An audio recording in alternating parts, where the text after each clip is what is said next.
It was a cold, quiet night when I pulled into the parking lot of the deserted Chick-fil-A. I hadn't been sleeping well since I lost my daughter to an accident, and eating had become more of a chore than a necessity. The place was eerily empty. As I approached the counter, I noticed a girl standing there. She looked to be in her late teens, with dark hair pulled back into a tight ponytail, her uniform stained. But something about her seemed off. Her eyes darted around nervously, and her hands twitched as she fiddled with the register. Excuse me, can I please order? She didn't respond at first, her eyes moving left to right really fast. When she finally looked at me, her pupils had suddenly turned a milky white. I stumbled back, heart pounding in my chest. Ma'am, are you okay? Her eyes cleared, and she blinked rapidly, as if coming out of a trance. Sorry about that. What can I get for you? Her voice was eerily familiar, and it sent chills down my spine. I shook my head, trying to focus. A chicken sandwich, please? She tapped at the register, her movements jerky and unnatural. Then she paused, a strange smile creeping across her face. Hey, Ma. Still miss me? My blood ran cold. My daughter, Emily, used to call me Ma in the same exact tone when she was upset or disappointed. Emily, who had died in the tragic car accident 6 months ago. What did you say? The girl at the counter looked up, her eyes strange and dark. I took a step back. Is this a joke? You one of her followers? Her face contorted into a sinister grin. Don't you remember? Psycho Emily, Ma. I shot the first one right in our old kitchen. My heart nearly stopped. Emily had gained a huge following on Instagram for her spot-on impersonations of a psychopathic character.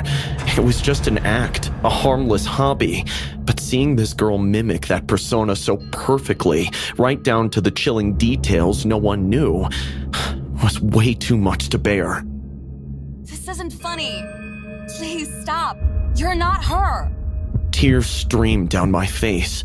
She leaned over the counter, her eyes dark and menacing. The girl laughed, a cold, hollow sound. And as she did that, the lights in the restaurant started going on and off. I think you owe me an apology. With that, her hand leapt out and grabbed my neck, choking with an unholy force. I kicked the counter with everything that I had and pushed myself away. That is when she leapt and jumped on the counter, sticking her tongue out, her teeth now morphed into sharp razor ones. She leapt out, grabbed my arm with one and punched at my shoulder with the other. Pain shot through my body as she went on to twist my hand, and soon I could hear the bones cracking. I cried out, trying to pull away, but she held on tight. I think you owe me an apology. She hissed. I struggled, kicking and thrashing, but she was relentless. She dragged me across the floor, her eyes glowing with a malevolent light. I felt my strength fading, my vision blurring. Just as I thought I couldn't take anymore, I whispered, I'm sorry, Emily. I love you. Please forgive me. Suddenly, she stopped. Her grip loosened and she stepped back, her expression blank. I was driving the car when we crashed. I was checking my phone, and by the time I looked up to see that I had drifted from my lane, it was too late. An oncoming car had crashed into her side, killing her on the spot, while I escaped with minor injuries. I never got to tell her how sorry I was, until that moment. The lights suddenly flickered again, and when they steadied, my daughter was gone. In her place was a terrified teenager, her eyes wide with confusion. What happened?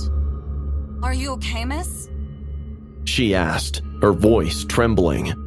I lay on the floor, my body aching, tears still streaming down my face. The girl helped me to my feet and offered to drive me to the hospital.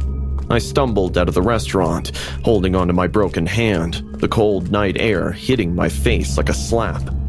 I looked back one last time, half expecting to see Emily standing there, her eyes filled with anger and pain, but the place was empty. I just hoped that she found peace wherever she was. I'm sorry, Emily. The room smelled of cheap wine and perfume as Nikita and I sprawled out on my bed. Our parents were away for the weekend and we were determined to make the most of our freedom. Nikita, with her dark curls and mischievous eyes, had always been the instigator of our wild adventures. Nick, maybe we shouldn't drink too much. Remember what happened last time? Relax, Charlize. Drunk decisions are the best decisions. We giggled and poured another glass, the alcohol quickly loosening our tongues. Somewhere between our third and fourth drink, Nikita's phone buzzed with a notification. She glanced at it and smirked. Hey, isn't this that creepy guy from your gym? Rory? My stomach tightened at the mention of his name. Rory had always given me the creeps. His intense eyes seemed to follow me everywhere at the gym, and his overbearing attempts to talk to me had become more than uncomfortable. Yeah, he's weird. I think he's stalking me. He always shows up wherever I am. Let's have some fun with him. How about a little prank? I hesitated. The wine was making me braver, but I knew Rory wasn't someone to mess with. Still, Nikita's infectious grin made me nod reluctantly. She handed me her phone, the screen already open to Rory's number. Hey, Rory. It's Charlize. You literally just texted my bestie just because I blocked you? Jeez, you're crazy. Guess what? I've been thinking about you. Nikita is also mighty impressed by your body.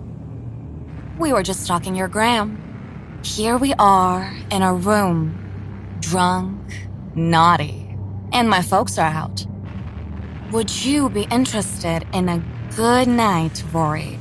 The reply came almost instantly, the eagerness in his words palpable. He asked where I was, if he could come over. The thrill of the prank mixed with a growing sense of dread. LOL, you're such a buffoon. I was just kidding, dumbass. Can't stand the sight of you. Stop stalking me. Nikita and I burst into fits of laughter as she went on to fill 2 more glasses.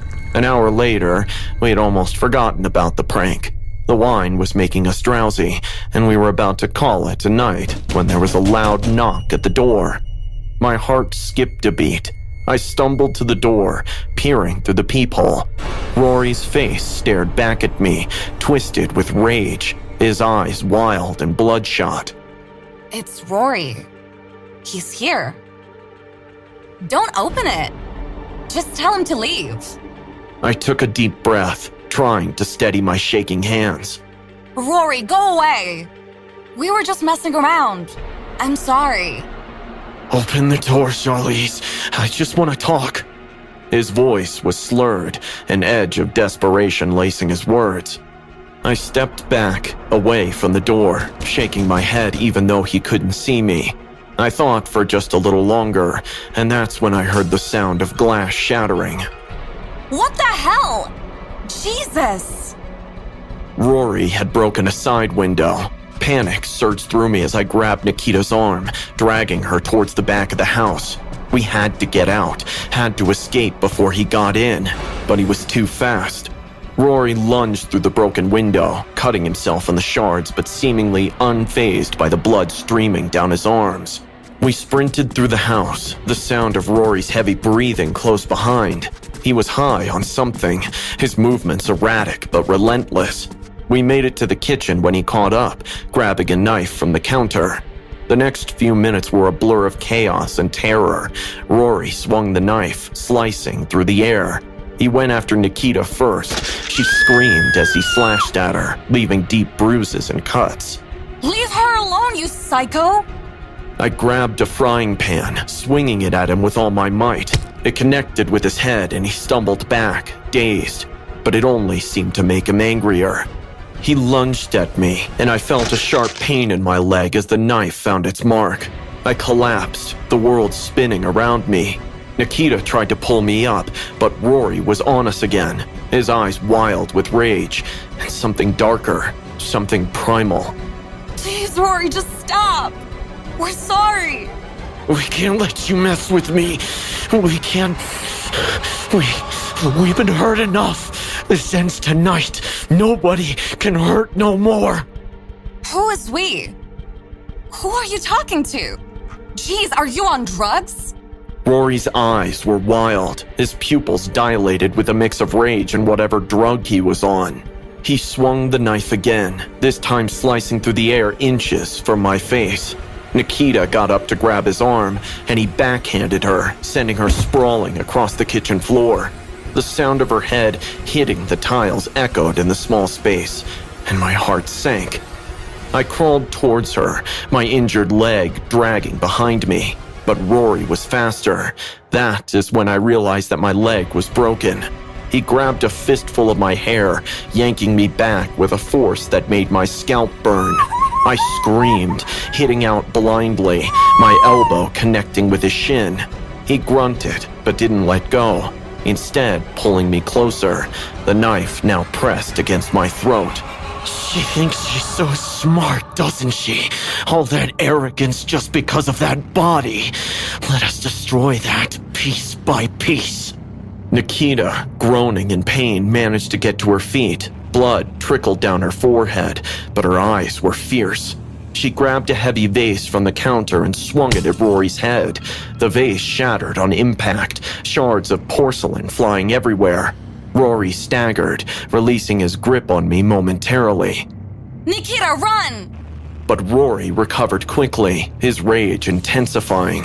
He slashed at Nikita, the knife cutting a deep gash in her arm. She screamed, clutching her arm as blood seeped through her fingers.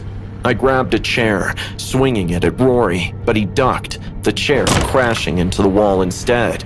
He kicked me in the stomach, the wind knocked out of me as I crumpled to the floor again on my broken leg. He loomed over me, the knife gleaming in the dim light. Desperation fueled Nikita's next move. She grabbed a bottle of cooking oil from the counter and flung it at his face. Rory screamed, the oil blinding him temporarily. I pulled out a lighter from my pocket, lit it, and flung it at his face. His voice was a guttural growl as his face lit up on fire. He wailed and screamed before running to the sink and putting his face underwater. Nikita was crying, her face a mask of fear and pain. I was writhing in pain myself. And then there was a loud crash, the sound of a door being kicked in. The next moments felt like they unfolded in slow motion. I opened my eyes to see the kitchen door splintered under a powerful kick, light flooding the room as several figures stormed in. The police. They moved with precision, guns drawn, shouting commands. "Drop the knife! Drop it now!" The officers tackled him to the ground, subduing him with swift, practiced movements while Rory kept crying over the burns he had suffered on his face. Nikita, are you okay? Nikita nodded weakly, tears streaming down her face. Her clothes were torn, and bruises were already forming on her arms and neck.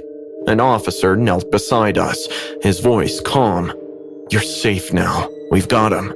Let's get you both some medical attention." Paramedics arrived quickly, and I cried rivers as they started tending to me. The nightmare was over, but the scars it left would haunt me for life. It was just another busy Monday at the LAX. My shift had barely begun when the call came in. A woman at the bar was causing a disturbance. I was familiar with the usual disturbances: passengers who drank too much, who were stressed about their flights, or the entitled brats who demanded that the gates be open for them because it's the traffic's law that they weren't on time. But this call was different. The caller's voice was laced with fear I hadn't heard before.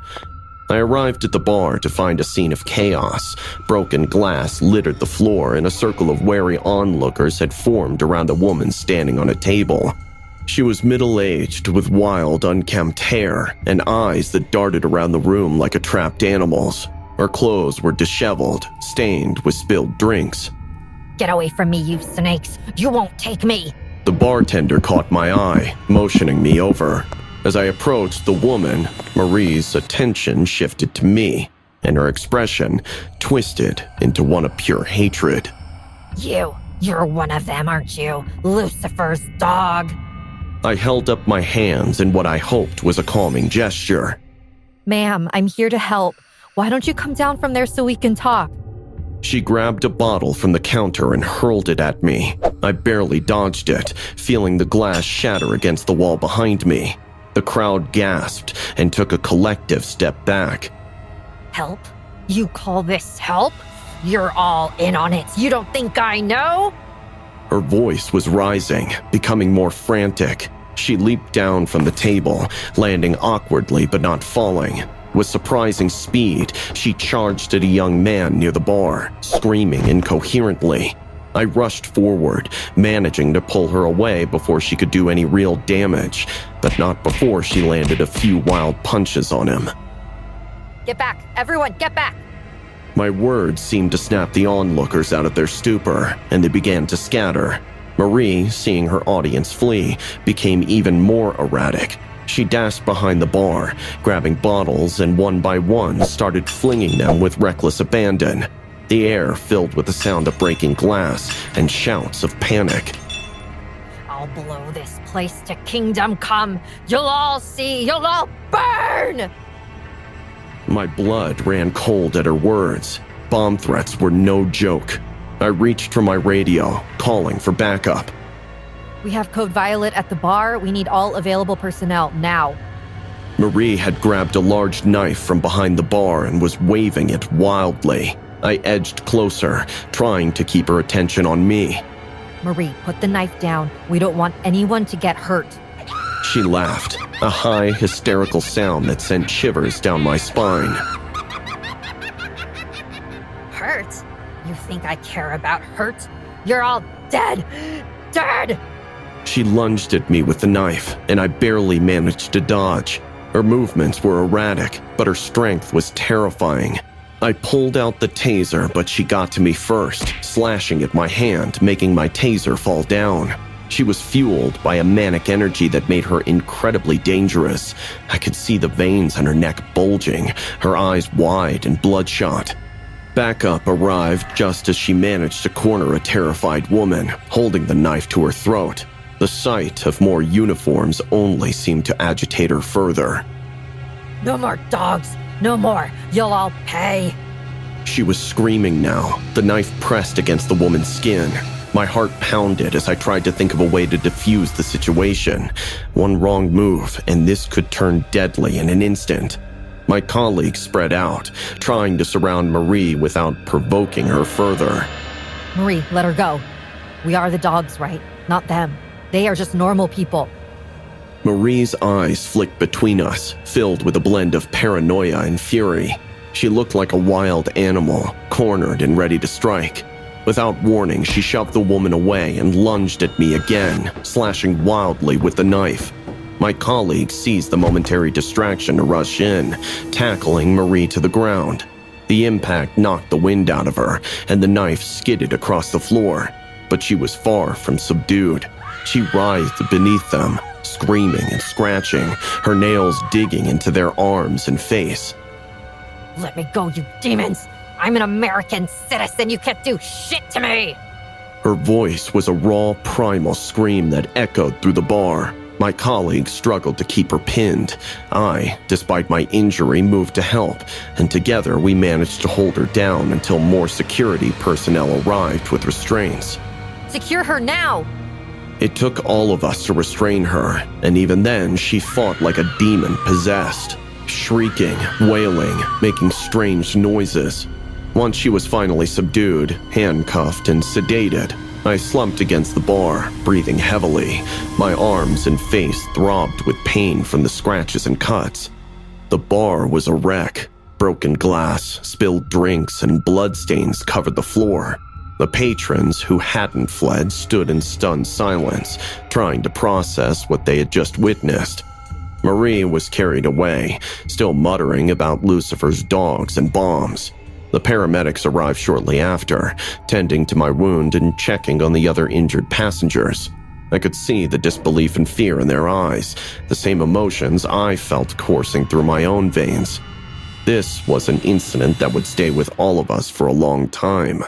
As I looked around, taking in the aftermath, I couldn't shake the feeling of dread that lingered in the air. Marie's psychotic episode had been like a whirlwind, leaving destruction and fear in its wake. The police arrived, taking statements and starting their investigation. They praised us for handling the situation, but it felt like hollow praise.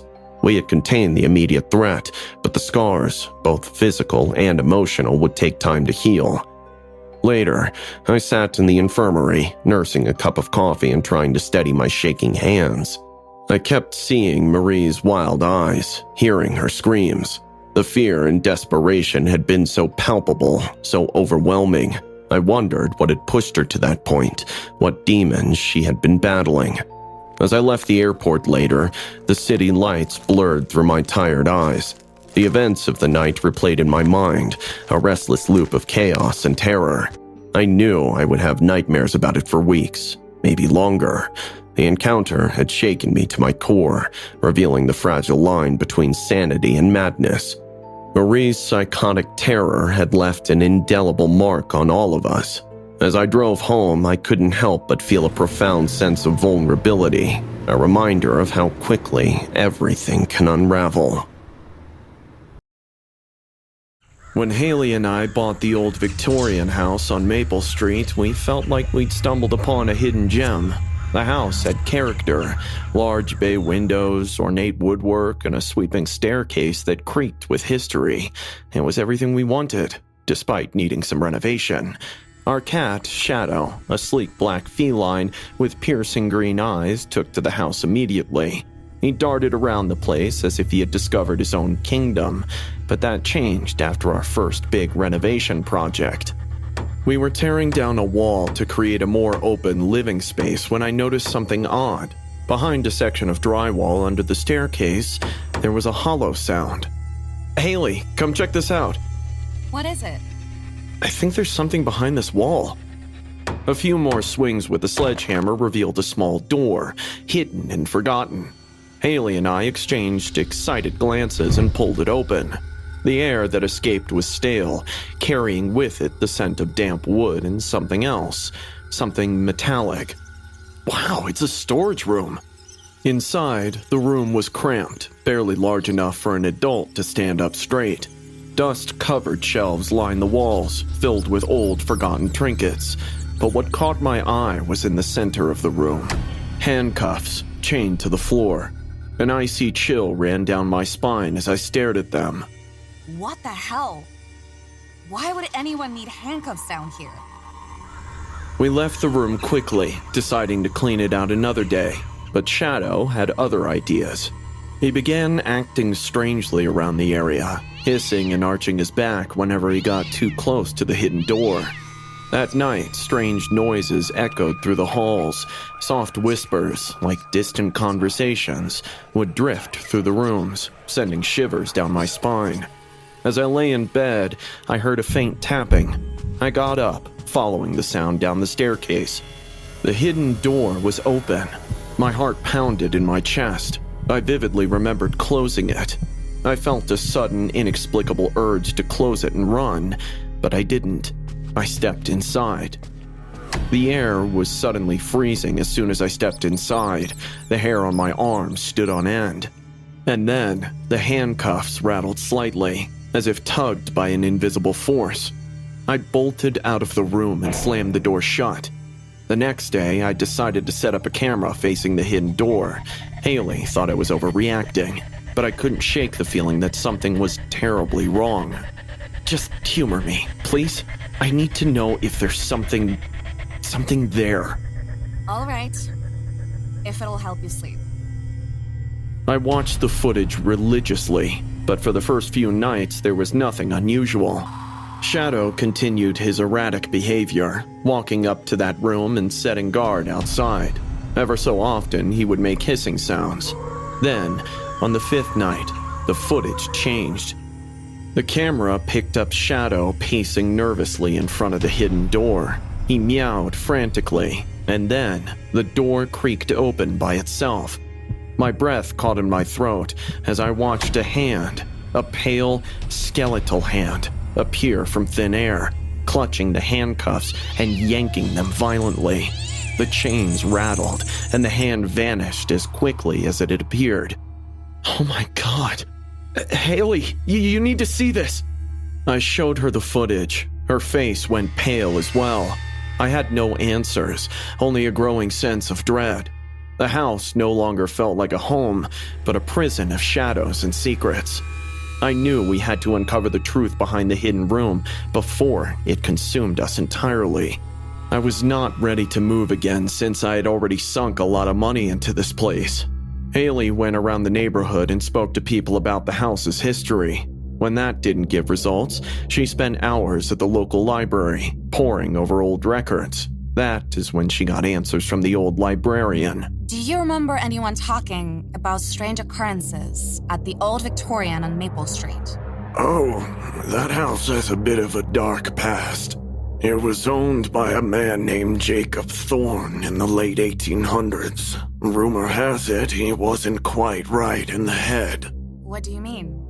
They say he was a recluse, obsessed with occult practices. Some even whispered that he kept people imprisoned in his house, slaves. But that's just a local legend, of course. The pieces began to fit together, but they painted a grim picture. Jacob Thorne, the occult practices, the hidden room with handcuffs, it all pointed to something sinister. Despite our fear, we decided to get rid of the handcuffs. Armed with a flashlight and a crowbar, I pried open the door. The air inside was even colder than before, the metallic scent stronger. Haley stayed back, her face pale with fear. Shadow hissed from outside. I stepped inside, my heart pounding in my chest. The handcuffs lay on the floor, untouched but ominous. As I reached out to touch them, a sudden force yanked them from my grasp, sending me sprawling. Haley, get out of here! But before she could react, the door slammed shut. Darkness enveloped me, the temperature dropping rapidly. Whispers filled the air, growing louder and more frantic. I fumbled for my flashlight, the beam flickering as if struggling against the malevolent presence. Who's there? Get out! This is my house now! You don't belong here! That is when I saw it in the low light emanating from the flashlight. A figure emerged from the thin air, a black man with a translucent body, eyes pale as ivory, and his hand tied to the handcuff. It was faint at first, but grew more solid, clearly visible to my eyes in some time. It didn't seem to sense me, but I could gather that the spirit was in pain. It growled slowly in an otherworldly noise, which got heavier and louder. Soon, the space around me began vibrating, shaking violently. Haley banged on the closed door from outside and yelled my name. I was paralyzed, but I knew that what I was about to do was right. With determination, I grabbed the crowbar and swung it at the handcuffs. They resisted at first, as if protected by some unseen force. With each strike, the cries of the black man's spirit grew louder, more frantic.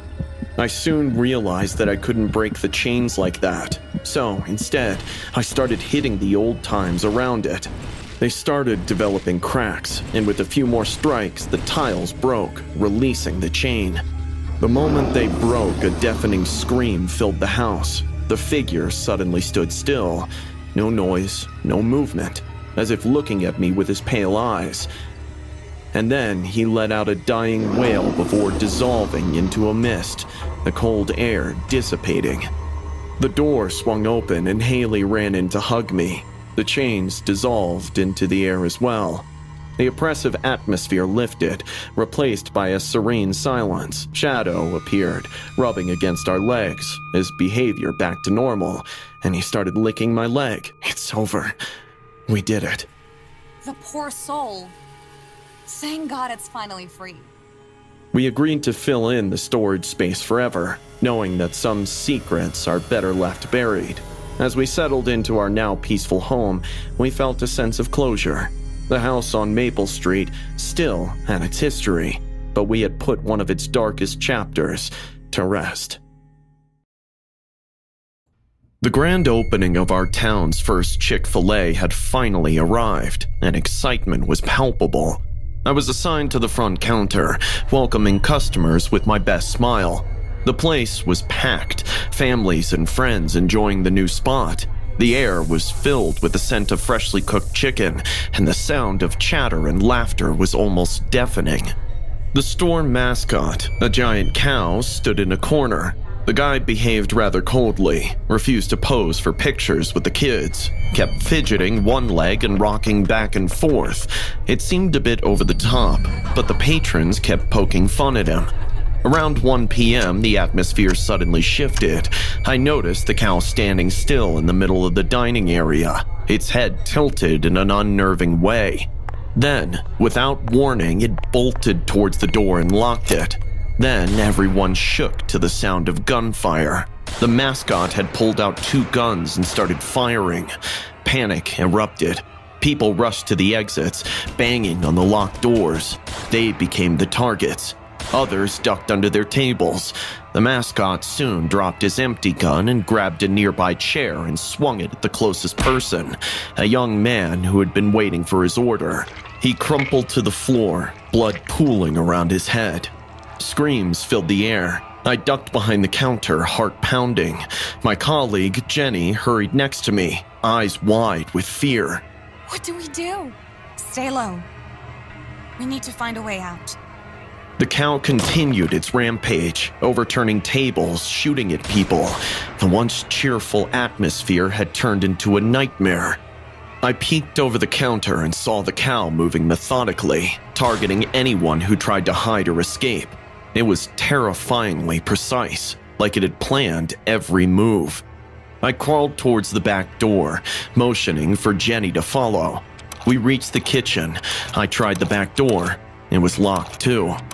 Damn it! We're trapped! He planned this! Jenny started to cry. I took her hand, trying to keep her calm. Suddenly, the kitchen door burst open, and the mascot stepped in. I froze, my heart feeling like it would burst out of my chest. It spotted us, dropped his 2 empty guns immediately, and charged. I grabbed a frying pan from the counter and swung it as hard as I could. It connected with the cow's head, but it barely slowed down.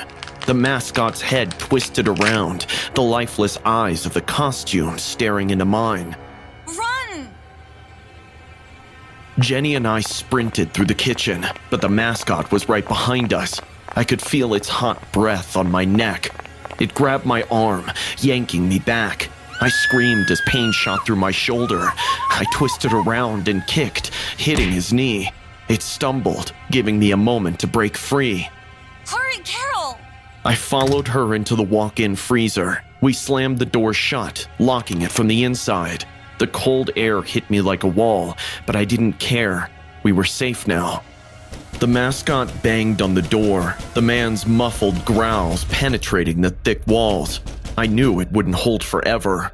My shoulder throbbed, and I could feel the blood trickling down my arm. What's happening? Who's that man? I didn't have an answer. All I could think about was surviving. After what felt like an eternity, we heard police sirens. There were noises outside, and then silence. We waited in the cold before we couldn't take it anymore. I cautiously stepped out, motioning for Jenny to stay behind. I made my way back to the dining area, each step cautious. The sight that greeted me was horrific. Bodies lay scattered, the once vibrant restaurant now a scene of chaos and death. Then I saw it. The mascot, on his knees in the middle of the room, his head removed. Underneath was a man, his face twisted with anger and pain, surrounded by the police. This is my family's land. My forefather bled here. You can't take this away from us. It has our blood. Now it will have theirs. I realized who he was. A local, known for his eccentric and often aggressive stance on the town's development. He believed the restaurant was on his ancestors' land. He looked at me, the madness in his eyes faltering for a moment. Then, with a final scream of rage, he suddenly charged at me. I braced myself, but all the officers around him fired at once. I leaned against the wall, trembling, crying. I wouldn't wish this terror upon my worst enemies. Pledge night at Delta Gamma was infamous for its intensity, but this year we decided to up the ante. As one of the emerging frat leaders, I, Tom, was tasked by the seniors with orchestrating a prank that would be talked about for years. The plan was simple, a fake kidnapping to test the mettle of our new pledges. It was meant to be controlled chaos, a scary but safe rite of passage. Only, I had no idea it would turn into a nightmare. The night was cool and the moon was obscured by clouds, casting an eerie gloom over the abandoned warehouse we had chosen as the stage for our prank. The pledges, blindfolded and disoriented, were led inside one by one, their hands bound loosely in front of them. Their nervous laughter echoed off the walls, mixed with the feigned stern voices of us brothers acting as their captors. "Keep it moving, pledges! Tonight you'll prove if you're worthy of Delta Gamma!" I shouted, trying to sound menacing. We had staged the warehouse with creepy props, old chains hanging from the ceiling, dim lighting flickering intermittently, and sounds of eerie whispers played from a hidden speaker. It was all theatrics. That is when 5 other seniors entered on bikes, disguised as gang members. They started shouting, pulled out guns, and made the few seniors who were there run away. It was all part of the prank, to make the pledges feel that our prank had gone wrong and they were in actual trouble. But we didn't know what scared pledges would do. The atmosphere shifted when Mike, one of the seniors, climbed a stack of crates to pretend to be running away from the biker gang. In his zeal, he lost his footing, crashing down with a terrifying thud. The sound of his fall was sickening. As he lay motionless, a pool of blood began to form around his head. Panic set in among the pledges and brothers alike. "Oh my God, he's really hurt!" someone yelled. The scene descended into chaos, the lines between our staged fright and real horror blurring rapidly. In the confusion, I noticed one of the pledges, Paul, his blindfold hanging around his neck, eyes wide with terror. He was breathing heavily, his gaze darting around as if looking for an escape. Before I could reassure him it was a prank gone wrong, his survival instincts kicked in. Paul scrambled to his feet, his hands still bound, and stumbled over to where a piece of metal lay among the debris from Mike's fall. He grabbed it, holding it like a weapon. "Stay back!" he screamed, his voice cracking with fear. "Paul, calm down, man!" I tried to approach him, my hands raised in a calming gesture, but fear had taken a hold of him, morphing into something dark and uncontrollable. He lunged forward, swinging the metal with a wild energy. The first strike caught James, another brother, across the face. Blood sprayed as he fell, his scream cut short by the brutal impact. The sight of blood seemed to drive Paul further into his frenzy, his actions desperate and savage. "Paul, stop!" But my shouts were drowned out by the chaos. Every attempt to subdue him was met with violent resistance. Each swing of his makeshift weapon was more frantic than the last, each connecting with a sickening crunch of bone and flesh. The warehouse, once filled with staged horrors, was now a scene of genuine terror.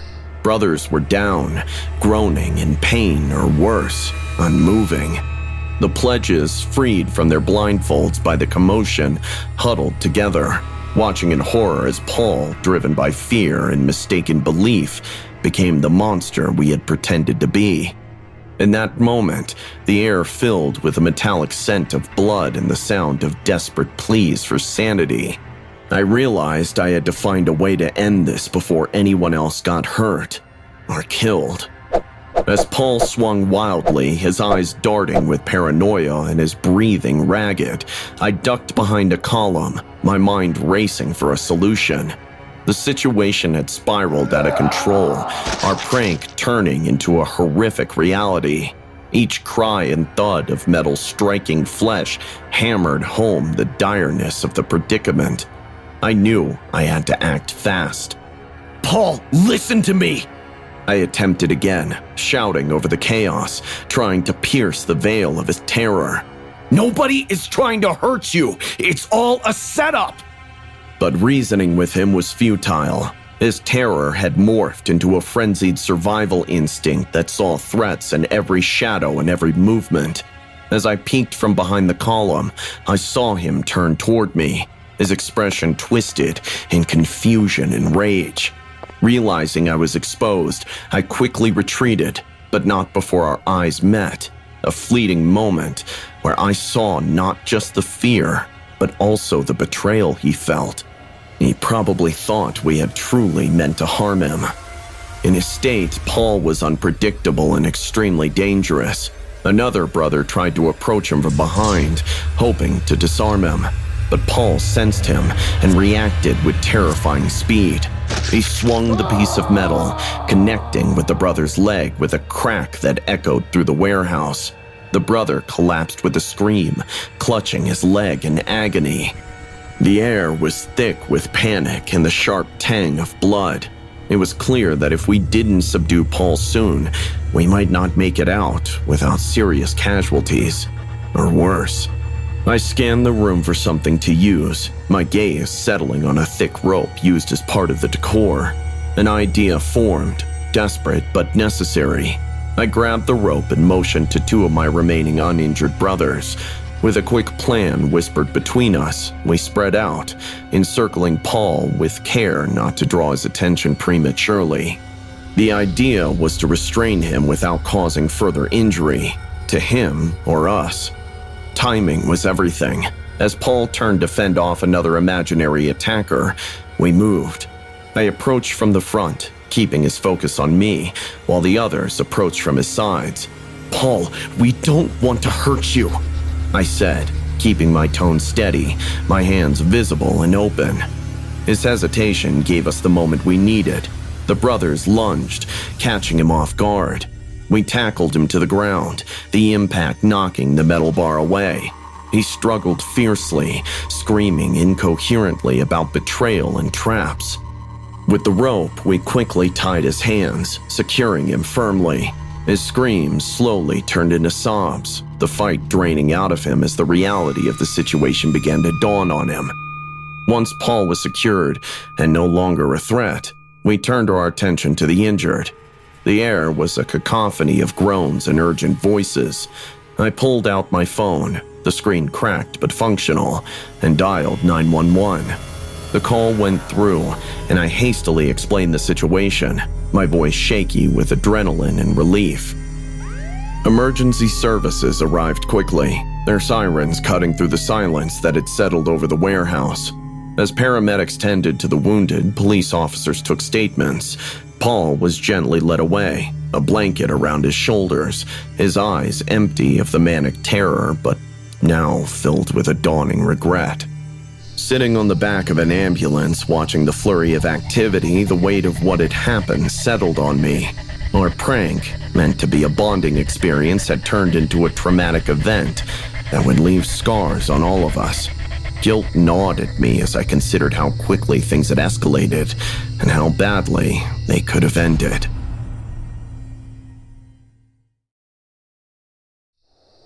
It was our first night in the new house that I had acquired from the bank for a steal. A charming old structure nestled on the outskirts of town I grew up in, surrounded by woods.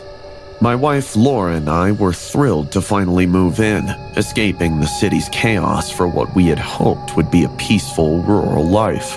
It helped me reconnect with my mother, who briefly lived there about 3 decades ago for about a year while working 2 jobs after my dad walked out on us. This nutjob rancher had bought the property in a shady deal, so my mother was forced to move out. This is it, Laura. Just the fresh start we needed. I know, it's perfect. I love it already. As night fell, we settled in, the house creaking softly as if adjusting to its new occupants. We were just about to turn in for the night when the power suddenly cut out, plunging us into darkness. James, did you clear the electricity dues of the previous tenant? Yes, of course. It must be a fuse. I'll check the box in the basement. Grabbing a flashlight, I headed downstairs. The air grew cooler as I descended, the beam of my flashlight flickering across old stone walls. Reaching the fuse box, I flicked the switches, but the power remained off. It was strange. That's when I smelled it, a strange metallic scent that didn't belong. Laura, do you smell that? Yes, what is that? It's getting stronger. She started coughing hard. The realization hit us both at the same time. Gas. We scrambled to open windows, but the smell seemed to seep in from the walls themselves. I grabbed Laura's hand, pulling her toward the front door, only to find it jammed. It's sealed shut. How? What the hell? Panic set in as we tried window after window, finding each inexplicably stuck. It was clear. This was no accident. Someone had trapped us here. We covered our mouths with wet cloths, trying to filter out the toxic air, our minds racing for a solution. That's when we heard it, a soft, sinister chuckling coming from the shadows.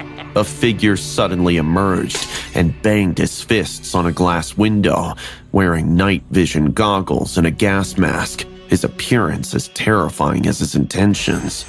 The prodigal son returns. Welcome home. His voice was muffled but clear, the threat undeniable. He began to circle us, moving with a predator's grace, his steps unnervingly silent. Who are you? What do you want? This is my house. You shouldn't be here. No, it's our house. We bought it from the bank recently. There must have been a confusion. Oh no, this is yet to happen. He vanished as quickly as he appeared, leaving us coughing and disoriented. We needed to act. We have to get out of here, Laura. I know about this guy, some survivalist nutjob. He's one of those doomsday preppers. We need a weapon. Anything. He could be crazy.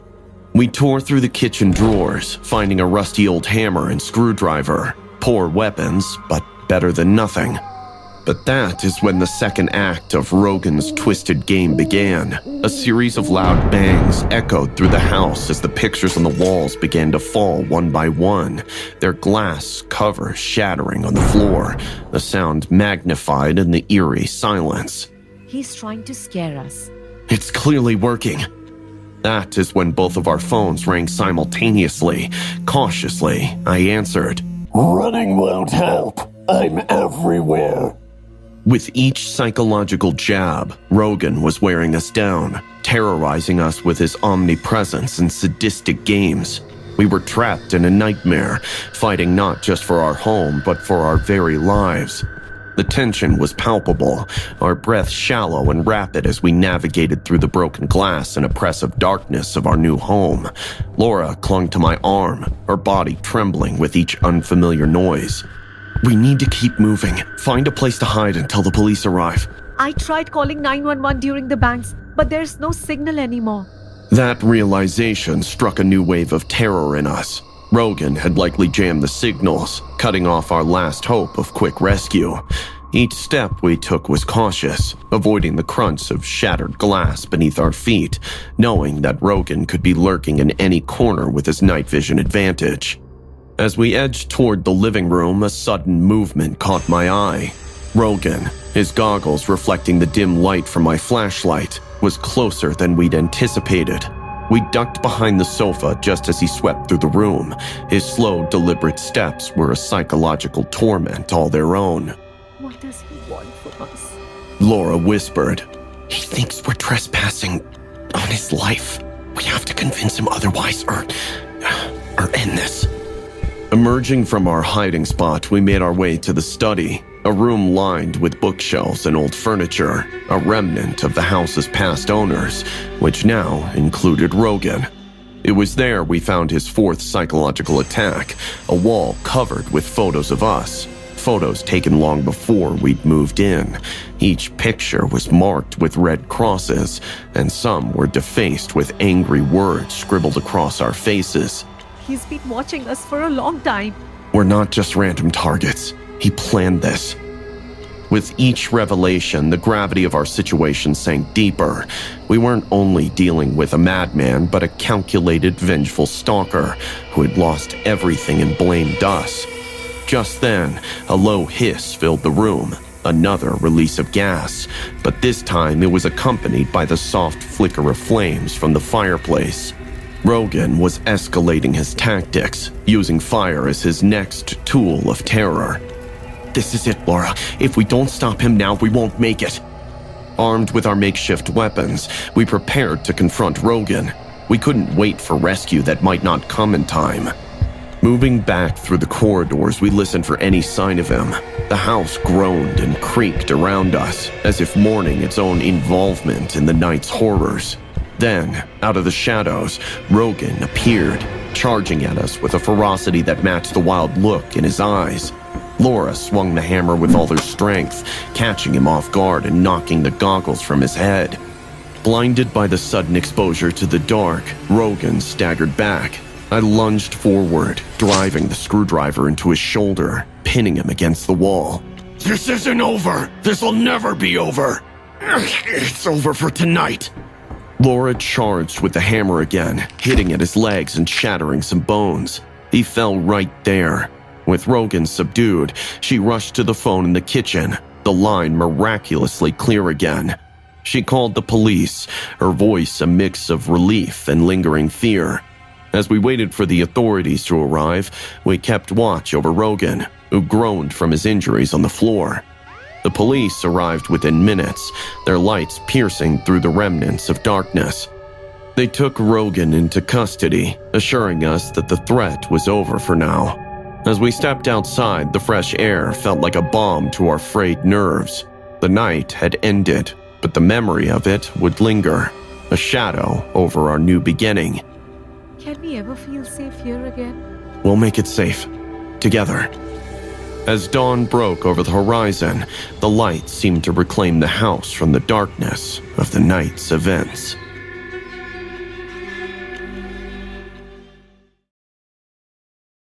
It was just past midnight when we pushed through the pulsating crowd at Leon's, the club's neon lights casting dizzying shadows that flickered to the rhythm of the thumping bass. My friends and I, a tight-knit group of college besties, had chosen a booth near the dance floor, our laughter mingling with the eclectic beats. Among us was Rachel, that's me, always the more observant one, scanning the sea of faces, soaking in the night's ecstatic energy. Suddenly, our giggles were sliced by a chilling interruption.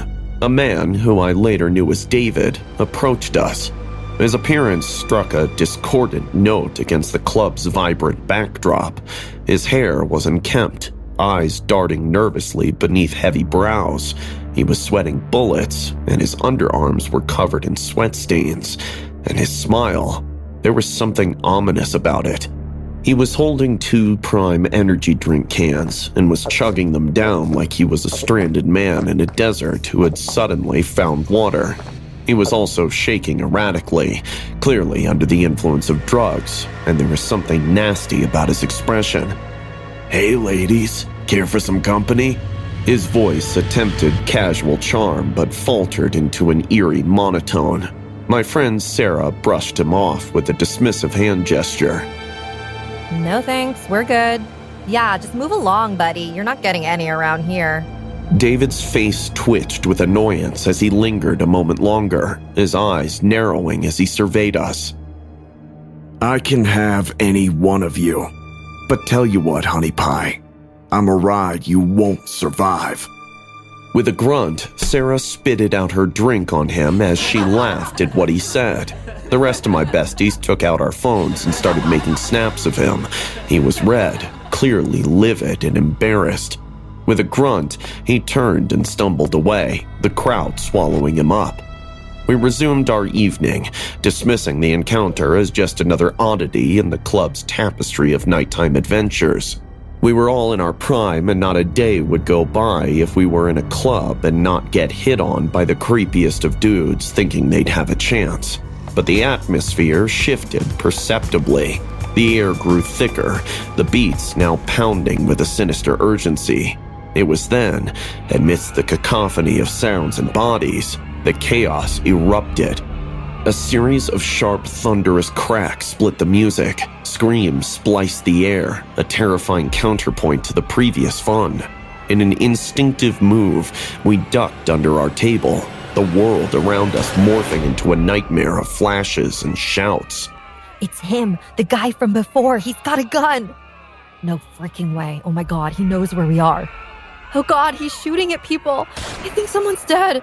The reality of her words sank in as we huddled closer, the sound of gunfire growing nearer, almost matching the beats of the music. I risked a glance and saw David moving methodically through the crowd. His movements were precise, his face a mask of detached fury. People fell around him, their dances of joy brutally cut short. We need to get out of here now. But before we could make our move, a body thudded against our booth, spurring a collective scream from our group. The woman was gasping, blood blossoming on her shirt like a gruesome flower. In that moment, our survival instincts overrode our shock. We crawled, scrambled, and clawed our way toward the nearest exit. He was after us. We should not have insulted him like that. As we neared the exit, the unthinkable happened. A bullet grazed my arm, searing pain flashing through me as I stumbled forward. The exit just loomed ahead. We were almost there, almost safe. But then, another shot rang out, closer this time, and darkness edged my vision as I fell down. A sea of people rushed over me, and that is when it dawned on me that as everyone was running toward the exit, this might just trigger a stampede. Rachel, come on, you can do this. I nodded weakly, my body on autopilot, driven by the primal urge to survive. I tossed my heels away and sprung up on my bare feet. We spilled into the alley, the cool night air hitting my face, laced with the acrid smell of gunpowder and fear. We were out, but not safe, not yet. The sound of David's rampage echoed in our ears as we ran, knowing that the nightmare was far from over. Our escape into the alley was a brief respite, the cold air sharp in our lungs as we pressed against the grimy brick wall, trying to make sense of the horror unfolding just yards away. The sounds of gunfire continued to pierce the night, each shot a reminder that death was just a wall away. We can't just run. We need a plan. What plan, Sarah? We need to get as far away as possible. This is a dead end. The alley doesn't lead anywhere. Damn. Call 911. Oh my God, Rachel, your arm. I felt the blood from my arm soaking into my sleeve, each heartbeat a throbbing reminder of our peril. The alley offered darkness as a cloak, but the closed street promised no options. We moved half running, half stumbling towards the street at the alley's end. That is when another round of gunfire erupted, closer now. We froze, the reality dawning on us that David might have exited the club. Peering around the corner, I spotted him. His back was to us, his body language erratic as he scanned the area, the guns in his hands grotesquely steady. We pulled back, our breaths shallow. The weight was excruciating. After what seemed an eternity, his movements redirected away from us, drawn by some unseen stimulus. We seized the moment. We rushed in the opposite side and hid behind a dumpster. I was just left with Sarah. My other friends were probably still inside. Call 911 now. She did, and we waited for a few moments as the gunshots went further and further away. Soon, the police sirens filled every space. There was even a chopper there within a few minutes. And only after some disturbance, we heard a much louder, bolder gunshot.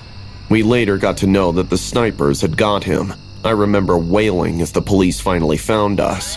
We were taken to a hospital. The emergency room was a blur of motion and urgent voices as the doctors tended to my wound. The police arrived soon and started an inquiry. I recounted the story, my voice detached, as if the horror belonged to someone else. It later came to light that David was a schizophrenic psychopath who was out on parole. He was previously thrown in jail after killing 3 dogs. The investigations further revealed that his prime energy drink got spiked, due to which his psychosis was triggered.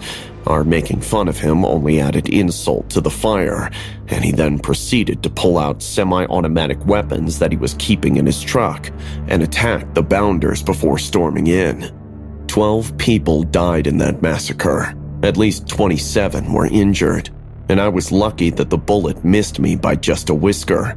Thankfully, none of my besties were seriously hurt, but survival felt hollow, tainted by the screams and bloodshed. I knew the nightmare wasn't truly over. It would live on in our memories, in our dreams, a dark reminder of the night when a simple rejection sparked a descent into madness. I wouldn't wish this horror on the worst of my enemies.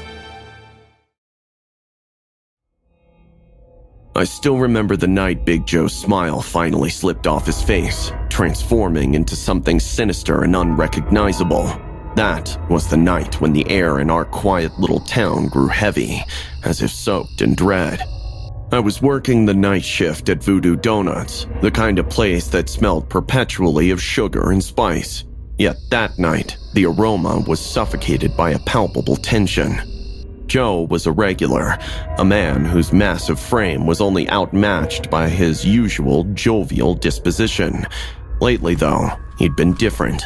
More than once, I'd caught him muttering under his breath, eyes wide and darting, as if chasing invisible demons. His obsession with the Tex-Ass Challenge, a monstrous donut-eating contest designed for thrill-seekers, had grown into a nightly ritual. He just kept talking about it whenever he came, asking if anyone had completed the challenge of eating half a pound donuts in less than 80 seconds. But that night, he wasn't just there for donuts. He stormed in just past midnight. The door banged against the wall, startling us all as we were the last of staff and customers who were soon going to wrap things up. My heart thumped painfully against my chest as I watched him walk straight to the counter. "Tonight's the night, Sarah. The feast of feasts," he whispered, his voice a coarse whisper that sent shivers down my spine. The way he said it, it was as if he wasn't really talking to me, but to something behind me, something only he could see. I nodded, unsure of how to respond, and handed him the tray stacked with the gargantuan donuts. As the other patrons cautiously watched, Joe sat alone at his usual corner booth, the dim overhead light flickering slightly as if shivering from his cold presence. He didn't eat immediately. Instead, he closed his eyes, mumbling words too soft to make out. Then, without warning, he began devouring the donuts with a frenzy I had never seen before. Each bite seemed to fuel an increasing agitation in him. Halfway through his grotesque display, he paused, his breaths ragged. His eyes snapped open, locking into mine. They were bloodshot, the veins pulsating like they were alive. "He speaks to me, Sarah. He tells me I'm almost there, to the divine gluttony." His words slurred into a madman's laugh. I took a step back, my instincts screaming at me to call for help. Other customers began to murmur among themselves. 80 seconds are up, Joe. That's all I could say. Suddenly, Joe stood up, knocking the table over, donuts tumbling to the floor.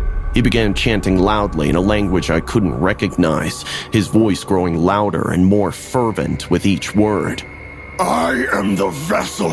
Witness the coronation, the king of gluttony, who shall build his paradise upon the crumbs they leave behind." In a flash, he grabbed one of the kitchen knives we used for cutting giant donuts. Pointing it, he turned to the room, his eyes wild. People screamed, scrambling towards the exit. But Joe was faster. He lunged towards the nearest customer, a young man who had been too slow to react. I watched, horrified, as Joe dragged him back, pressing the knife to his throat. Eat or become the feast." The young man, tears streaming down his face, began to eat the leftover donuts which Joe picked from the floor and shoved into his mouth.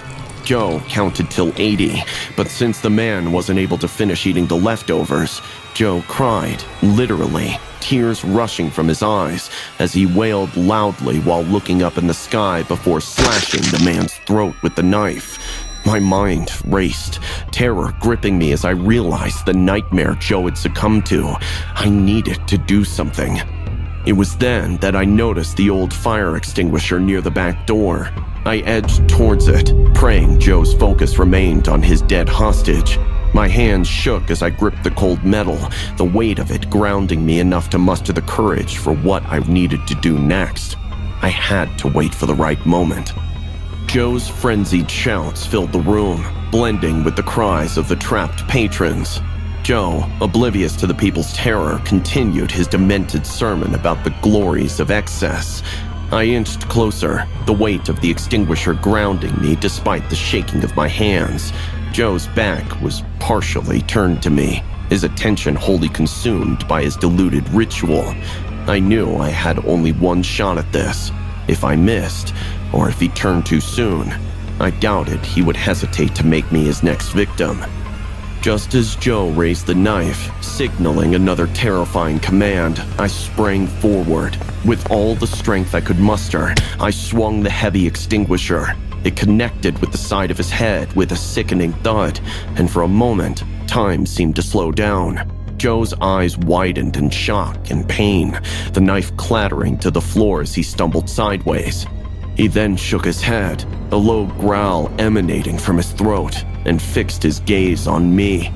There was a moment of sheer terror when I thought he would charge, but instead, he staggered, clutching his head. The impact had disoriented him, but it hadn't been enough to knock him out.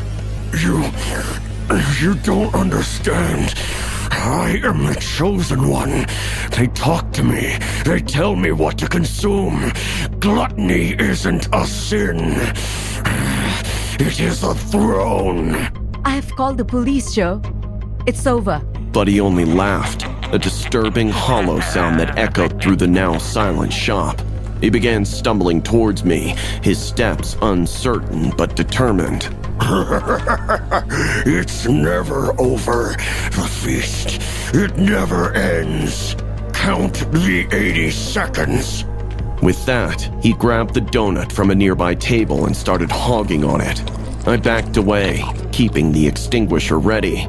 But just as he was about to complete the challenge, something happened. His breathing grew labored, his face increasingly pale. Suddenly, something stuck. Joe clutched at his chest, his eyes bulging with a mix of pain and fear.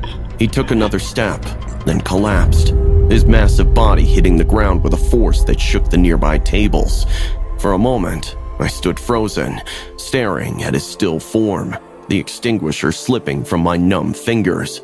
The room was silent, except for the soft sobs of relieved customers and the distant sound of approaching sirens.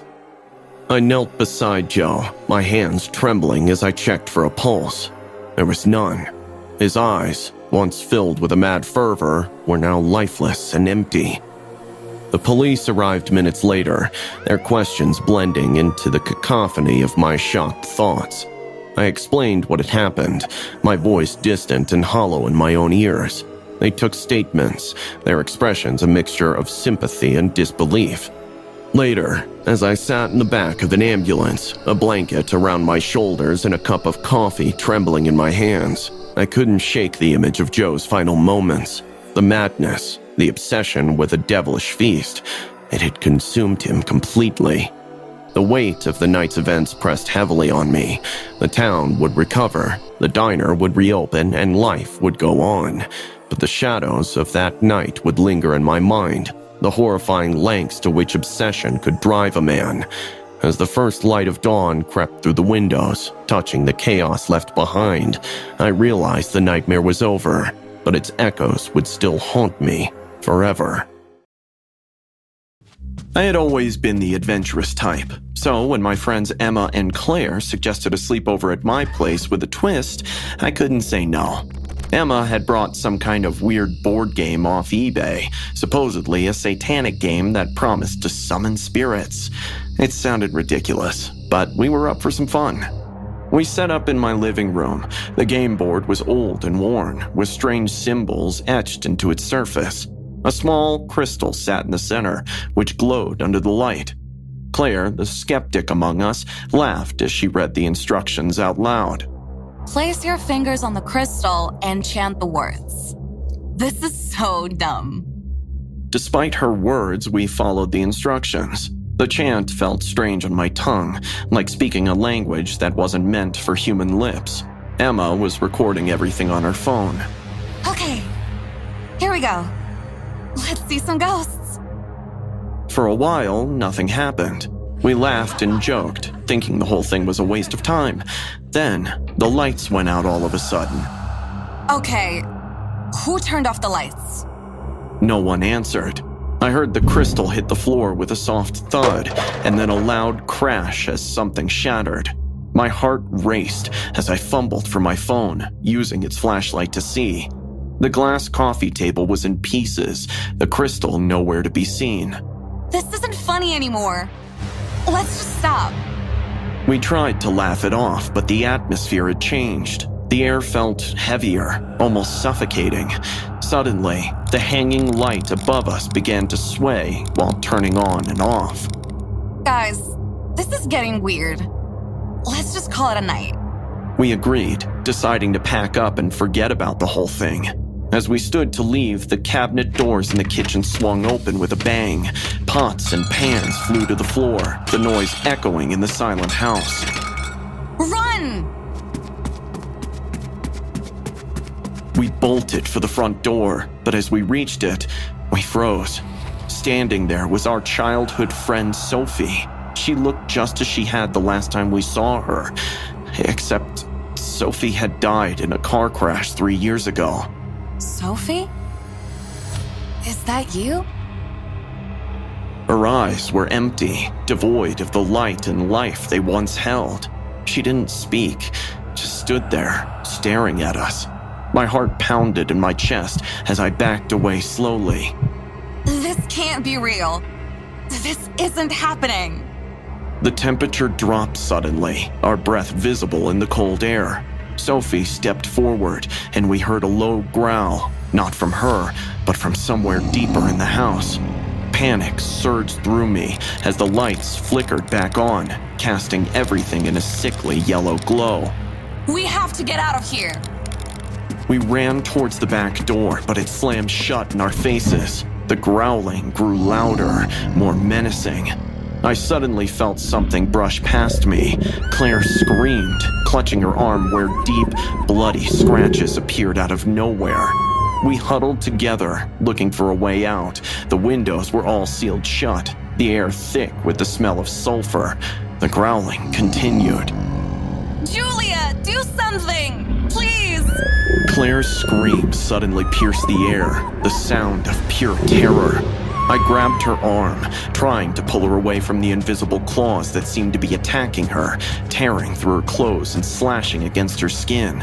Blood seeped through her fingers as she clutched at her wounds. We need to get out of here, now! The growling grew louder, echoing off the walls, a sound that seemed to come from everywhere and nowhere at once. And that is when I felt something cold and slimy brush against my leg, and I jumped back with a gasp. Stay together. We need to find another way out. We stumbled through the darkened house, the walls creaking and groaning as if the house itself were alive and angry. The temperature continued to drop, our breaths coming out in frosty puffs. As we passed the staircase, we heard a low, mocking laugh. Sophie stood at the top, her eyes glowing with an unnatural light, her mouth twisted into a cruel smile that sent shivers down my spine. Her laughter grew louder, more maniacal. The shadows around her seemed to dance. The basement! There's a window we can climb out of. We rushed down the stairs as Sophie's ghost chased us, the growling and laughter following us, relentless. The basement door was stuck, but with a combined effort, we managed to force it open. The door was cluttered with old furniture and dusty boxes, but we saw the small window. As we struggled to open it, the room grew darker. Suddenly, we heard the sound of something heavy dragging across the floor, coming closer. We need to hurry! I fumbled with the latch, my hands shaking. Just as I managed to pry it open, a force yanked me back, throwing me against the wall. I cried out in pain, feeling a sharp sting in my side. Claire and Emma screamed, trying to pull me free from the unseen grip. It's got her! Help! Claire swung a nearby broom through the air, hitting something solid but invisible. I felt the grip loosen, and I scrambled to my feet. The window was open, the cool night air offering a glimmer of hope. Go! Climb out! Claire went first, squeezing through the narrow opening. Emma followed, but as I started to climb out, I felt the invisible force yank me back again. I clung to the window frame, my fingers slipping on the cold metal. Help me!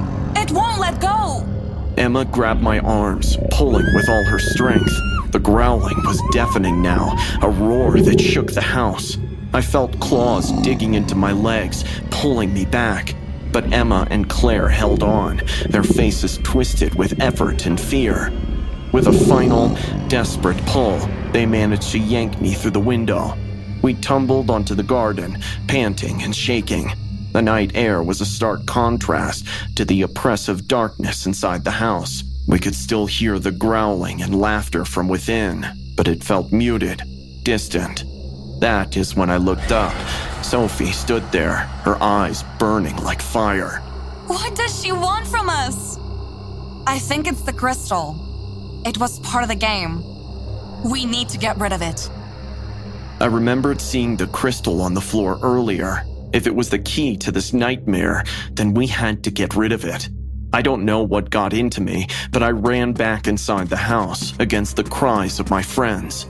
Inside, the living room was in chaos. Furniture was overturned, and the air was thick with a sulfuric stench. I spotted the crystal, its dark surface reflecting the chaos around it. Summoning all my courage, I grabbed it, feeling a jolt of icy pain shoot through my arm. I ran with it to the front door. Sophie appeared again, her face twisted in anger. The growling reached a fever pitch, the shadows closing in around us. Ignoring her, I threw the crystal with all my strength. It soared through the air and landed on the pavement outside, shattering into 1,000 pieces. The moment it broke, the growling stopped. The oppressive weight lifted, and the air cleared. Sophie's image flickered and then vanished, leaving only an eerie silence. We stood there, breathing heavily, the realization slowly sinking in that it was over. We limped away from the house, bruised and bleeding, but alive. I looked back at the house, its dark windows staring back like empty eyes. We moved into the house on the edge of the old quarry during the mild start of autumn. My husband's gravel business had recently closed down and he had taken up a job in construction, which made us relocate to this quaint little town in Minnesota, where my husband was supposed to work on a new mall. The agent had mentioned the quarry's grim reputation casually, almost an afterthought among square footage and plumbing details. Locals called it the suicide spot, a place where despair seemed palpably embedded in the very air. We shrugged it off, swept up by the picturesque view and the promise of a new beginning. I liked it, away from the city, and the view from the house was serene. Snowy hills, quarry, a lake in the distance, and not many people around. Our daughter Emily seemed to resonate with our new room from the moment we stepped inside. At 7, she was vivaciously curious and quickly claimed the space with her sprawling collection of stuffed animals and books. But as night fell on our first day, the unsettling began. The house, with its creaks and sighs, felt unnervingly alive. I am not a sound sleeper, and I remember waking us in the middle of the night, thinking that a woman was looking at me through the window, but I shrugged it off. It was the third night when the terror truly took hold. Emily's screams jolted us awake. We found her in her bed, wide-eyed and trembling. The lady with white eyes wants me to come under the bed. She scares me. She cried out, her voice muffled against my shoulder. We assumed it was a nightmare, yet the fear in her eyes was disturbingly real. My husband Tom went under the bed to show her that there was no one there. She always had an imagination, so we didn't think much of it. But there was something about her description that unnerved me. Determined to ease her and our fears, we installed a small hidden camera in her room. Next day, what we discovered that night chilled us to our bones. The footage revealed nothing at first, just Emily tossing in her sleep. Then, abruptly, the blanket began to slide off her, as if pulled by unseen hands. Her little body shifted towards the edge of the bed, slowly, as though being dragged. Then, just as suddenly, she was violently pulled under. We rushed to her, finding her alone and terrified. My husband opened the camera's app on his phone and we were shaken. The live feed still showed movement, a flicker of something, a shadow that shouldn't have been there. On the small screen, a figure emerged, translucent and small, a girl hiding under the bed, her eyes hollow, her stare hauntingly fixed on the lens. There's something under there. I see it, but how? There's nothing there. We checked the room, every corner, under the bed, behind the curtains, finding nothing but the lingering cold of dread. Emily, inconsolable, clung to us, refusing to be left alone. We decided to stay in the living room that night, hoping safety was in numbers. The lights flickered ominously as we settled on the sofa, our eyes darting around the shadowed corners of the room. That's when the whispers started, a soft, lisping sound that seemed to seep out of the walls. Do you hear that? It's like someone is crying. The temperature suddenly dropped, and the whispers grew into wails. The TV turned on by itself, flipping through channels rapidly, stopping on a static-filled screen that seemed to pulse with a silent scream. I could feel the hair on the back of my neck rise as a cold hand seemed to brush against my cheek. Emily, between us, shrieked as a toy from her room came rolling into the living room, stopping at her feet. The room grew colder, the air thick with a palpable sense of despair. We huddled closer, our minds racing, hearts pounding, as the haunting continued to escalate, each moment more terrifying than the last. And then suddenly, the three of us fainted at the same time. When my eyes opened again, I saw a bloated man's fat, pale feet dragging across our living room floor. Outside, dawn's faint light began to filter through the curtains. We thought the worst was over, but the house, as if sensing our relief, tightened its grip on us. The windows rattled violently, as though something or someone was desperate to get in, or perhaps to keep us trapped inside. We need to leave now. Tom freaked as well, as could clearly see the bloated man with white eyes and pale legs walking across our hall aimlessly. But the car keys, they're upstairs. I knew I had to retrieve them. Steeling myself, I ventured towards the staircase, each step creaking underfoot like an ominous drumbeat. The air was heavy, charged with a malevolent presence that seemed to watch my every move. As I passed Emily's room, the door slammed shut behind me. Heart pounding, I turned back to see the knob turning slowly. With no time to ponder, I pushed forward to our bedroom.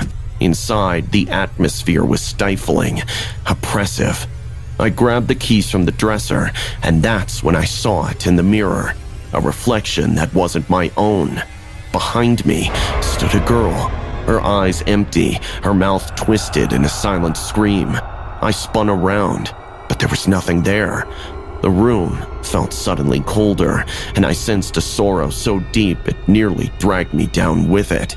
I dashed from the room, keys in hand, the sounds of the house groaning under some unseen strain echoing around me.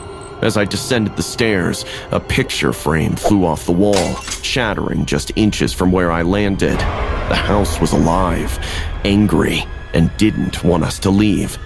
Back in the living room, Tom and Emily were huddled together, pale and scared. The bloated pale man still continued wandering aimlessly, now moving to the kitchen from our living room.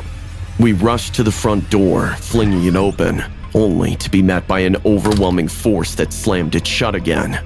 The windows fogged over, as if iced from within, and through the mist, we saw figures, shadowy, indistinct, all staring back at us. Through the back! We scrambled towards the kitchen, the air filled with the sound of shattering glass and the house's persistent wail. The back door resisted at first, as if held by an unseen force, but with a desperate shove, it flew open. We spilled out into the chill of the early morning, the quarry looming ominously nearby, its dark waters still and silent. But even outside, the sensation of being watched didn't leave us. The girl appeared at the window, her sad, tormented eyes looking at us. We ran to the car, the engine sputtering to life as if reluctant to start. As we drove away, the house seemed to recede into the background, but the echo of the girl's wails followed us down the road. Our new beginning had turned into a horrifying ordeal, but we were alive. We survived the house by the quarry, but we would never be the same. The memory of that night lingered, a stark reminder of the thin veil between the living and the dead, forever etched into our minds. I still remember the day it all happened, as vividly as if it were yesterday. My hands trembled even now as I recount it. I'm Kira, a popular influencer known for my beauty tips and lifestyle vlogs. That day, I hosted a fan meetup at a cozy little cafe in my hometown. Fans crowded around me, eager to take selfies and ask for advice. I felt loved. Then I saw him, Gil. He stood out immediately, disheveled hair, sunken eyes, and a weird crooked smile. He waited until the crowd thinned before approaching me. Kira, you look even more beautiful in person. His voice was raspy, and his gaze intense. I forced a smile and nodded, hoping he would take the hint and move along, but he didn't. Do you remember me? We used to be close. I'm sorry. I don't think we've met before. His eyes darkened, and he leaned in closer, whispering, You don't remember your own husband? I think you have me confused with someone else. He laughed. Even the fans around seemed repelled. No, honey. Enough with the jokes. See, you don't know this yet, but you're my wife. He seemed completely lost in the head. Please, leave me alone. Gil's demeanor shifted from creepy to menacing in an instant. I signaled the cafe staff and they quickly intervened, escorting him out. He resisted, shouting obscenities and threats until he was finally thrown out. The room fell silent, and I tried to shake off the encounter, but an uneasy feeling lingered. Minutes later, just as I was beginning to relax, the door burst open. Gil stormed back in, this time wielding 2 guns. Panic erupted. Screams filled the air as he opened fire, bullets spraying indiscriminately. I froze in terror. The cafe turned into a scene from a nightmare. People fell, blood pooling around them. I ducked behind a table, my heart pounding so hard I thought it would burst from my chest. Gil's eyes were wild, his mouth twisted in a crazy grin. You can't hide from me, Kira! His voice cut through the chaos. I tried to stay low, crawling towards the back exit. A bullet whizzed past my ear, embedding itself in the wall.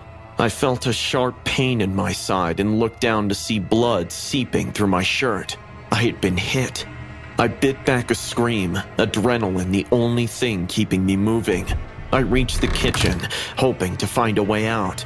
But Gil was relentless. He kicked open the door and his eyes locked onto mine. There you are, my love. He raised the gun, and I thought it was the end. Suddenly, a loud crash diverted his attention. A brave stranger tackled him. The patron, a burly man with a determined look, slammed Gil against the stainless steel counter. The gun clattered to the floor. Gil snarled and swung a wild punch, connecting with the man's jaw. The patron staggered but didn't fall. He grabbed a frying pan from the stove and swung it with all his might, striking Gil's shoulder. Gil let out a feral scream, his eyes blazing with madness. He lunged, grabbing a butcher's knife from the counter. The patron blocked with his arm, the blade slicing through his shirt but only grazing the skin. Blood stained the fabric as the two grappled, their movements desperate and brutal. I remembered that Gil's hand found a pot of boiling water, and he hurled it at the man. Steam hissed, and the man howled in pain as the scalding liquid splashed across his face and chest. Despite the agony, he didn't back down. He kicked out, catching Gil in the knee, causing him to stumble. Seizing the opportunity, the man delivered a powerful punch, sending Gil crashing into a stack of pans. Gil went for the gun, and so did the man. They rolled, punching and kicking, each fighting for control. Gil's hand found a broken glass bottle, and he slashed at the man's arm, drawing blood. Panting, bloodied, and burned, the man stood over Gil, his heaving with exhaustion and pain. The kitchen was a wreck, pots, pans, and utensils strewn everywhere, the acrid smell of burnt food hanging in the air. But that's when Gil grabbed the gun and shot it at the man. The stranger fell down, and I screamed in horror. I finally got out of the shock and managed to get up and head for the back door before Gil could focus on me again. Outside, the sound of sirens filled the air. The police had arrived. I collapsed on the pavement, the world spinning around me. The officers stormed the cafe, and seconds after a few seconds of gunfire, it all became silent. They got to my psycho stalker, but I decided to get off of Insta and live, a life devoid of attention in that moment. It was a typical Friday night, or so it seemed, when my sister Anna and I decided to have a little fun at the expense of our neighbor, Mark. Our mothers were friends. We knew that he was an insomniac college student, always buried in his textbooks and visibly on edge from his lack of sleep. He had always been weird, too shy, creepy stares. My sister actually called him Psycho. From our bedroom window, we could see directly into his study, where the glow of his desk lamp often burned well into the night. Let's give Mark a little show. Maybe he'll smile for once. I hesitated for a moment, aware of the dark circles under his eyes that had deepened over the past week, but the temptation for a bit of mischief was too strong.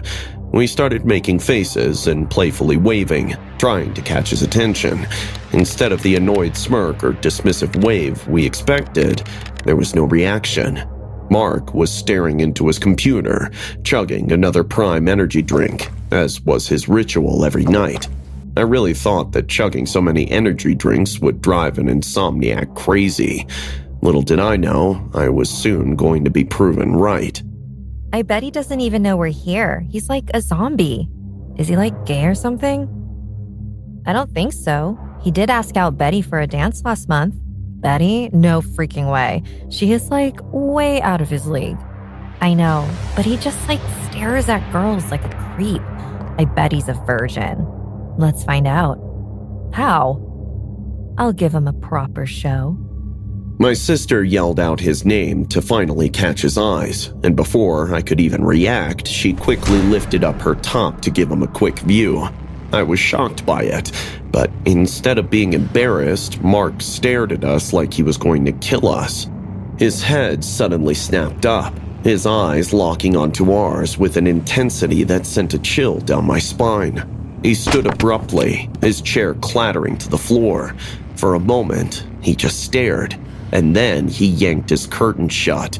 Maybe that was too much. He looks really messed up. Or maybe he is gay. Guilt nibbled at me as we retreated from our window, deciding to call it a night. The fun had evaporated, replaced by a growing unease. We went about our bedtime routines, my sister with her nighttime Korean skincare ritual, and we went to sleep. Just about an hour later, I was jolted awake by a faint noise. The house was dark, the only light coming from the moon casting shadows across the room. I listened, holding my breath, and then I heard it again. A soft, scraping sound, like metal against wood. Our parents were out of town and my sister was asleep beside me, hence the sound really worried me. Emily, did you hear that? Nodding, I slipped out of bed and crept to the door, my heart pounding in my chest. The sounds grew louder, more purposeful. That is when I freaked out. Somebody was in the house, and it felt like they wanted us to know of their presence. We tiptoed down the hallway, the floorboards creaking under our feet. As we passed the kitchen, the moonlight illuminated a figure, the unmistakable outline of Mark, a knife glinting in his hand. Oh my god, what the My sister screamed as loud as she possibly could. Panic surged through me as Mark turned, his eyes wild, a terrifying grin spreading across his face. Back to the room. Lock the door. We raced back, slamming the door shut and locking it just as Mark had reached it. The sound of the knife scraping against the wood door filled the room as we backed away, terror gripping us. Mark's voice seeped through the crack under the door, a sing-song tune that was more chilling than a scream. Come out, ladies. You surprised me with your teasing. Now I am here with a surprise of my own. We were trapped. Our own home turned into a maze with a madman at the center. I grabbed my phone, my fingers trembling as I dialed 911, praying that help would arrive before Mark could find his way in. As I whispered our address to the dispatcher, the scraping at the door intensified. Mark was relentless, his voice oscillating between coaxing whispers and his frenzied taunts. He was kicking at the door again, and then scraping the wood off with his sharp knife. My sister kept shrieking while I tried to get the help as fast as possible. Please hurry. He's trying to break in. Let's barricade the door or else he will get in.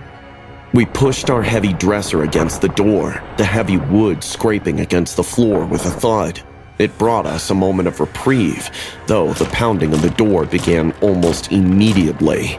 The solid oak trembled under Mark's blows, his desperation palpable in the force of each strike. Emily, we're gonna die. God, please save us. I don't want to die. Gripping her hand, I felt a surge of protective fury. No, we are not dying tonight. The room seemed to shrink, the walls closing in as we huddled behind our makeshift barricade. Mark's shadow loomed under the door, his breathing heavy and ragged. Suddenly, the pounding stopped. Silence hung in the air, thick and heavy. We exchanged a glance, neither daring to breathe. Then, the sound of glass shattering from the living room broke the eerie quiet. You can't hide forever, ladies. I need my fun. His voice came from outside. We stood in shock. The back door. He was trying another way in by climbing the pipes to our window. Acting on impulse, I peeked out the window. The street was still empty. No signs of the promised help. We couldn't wait any longer. As I saw him climbing up the pipe with his terrifying laughter, I ran inside, pulling out the dumbbells I was using for my home workouts, and dropped them. The first one hit his shoulder, not deterring him, but the second one slammed into his face, and he fell down, weeping in pain. I pulled my sister as we climbed out the window hurriedly, jumping on the roof of the garage, and then we jumped a wall into our neighbor's house, our feet hitting the cold grass of their lawn as we ran for our lives. We kept running out on the street, the adrenaline masking the pain of our injuries. Then, finally, the flash of red and blue lights appeared at the end of the street. Relief flooded through me, so intense it was almost debilitating. The police moved swiftly. They entered our home, guns drawn. We clung to each other, watching from the safety of the police car as more officers arrived. It didn't take long for them to bring Mark out in handcuffs, his head bowed, his body language that of defeat. The sight of him, so different from the frenzied monster who had chased us, was surreal. He seemed smaller, diminished somehow, but the terror he had inflicted was too fresh, too raw to invoke anything but a shudder from me. My sister hugged me as we both cried. It's over. He can't hurt us now. Later, as we sat in the hospital, nurses tended to our cuts and bruises. The physical wounds would heal, but the night's horrors had etched deep scars within us, which would sing the terrors of that night for a long, long time. When Alice and I moved into the quaint little house on Cedar Street, we thought we had found our perfect home. The neighborhood was quiet, the kind of place where you could imagine raising kids and living peacefully. Boy, were we wrong. The first night, we heard them. Soft whispers drifting through the house, the kind you can almost convince yourself are just the wind. We fell into an uneasy sleep, hoping it was just new house jitters. But the next morning, we discovered something odd. The kitchen was a mess. Cabinets open, food scattered across the counters, and half-eaten apples left on the floor. Did you come down last night? No, I thought you did. We were both unnerved, but tried to laugh it off. We cleaned up, chalking it up to some animal that might have snuck in. That night, we made sure everything was locked up tight, but the whispers returned, more insistent this time. The next morning was worse. Not only was the kitchen raided again, but there were muddy footprints of human feet leading off from the pantry. I decided it was time to set up a camera. If something or someone was sneaking into our house, we needed to know. The following morning, the kitchen was raided again. I checked the footage with trembling hands. What I saw made my blood run cold.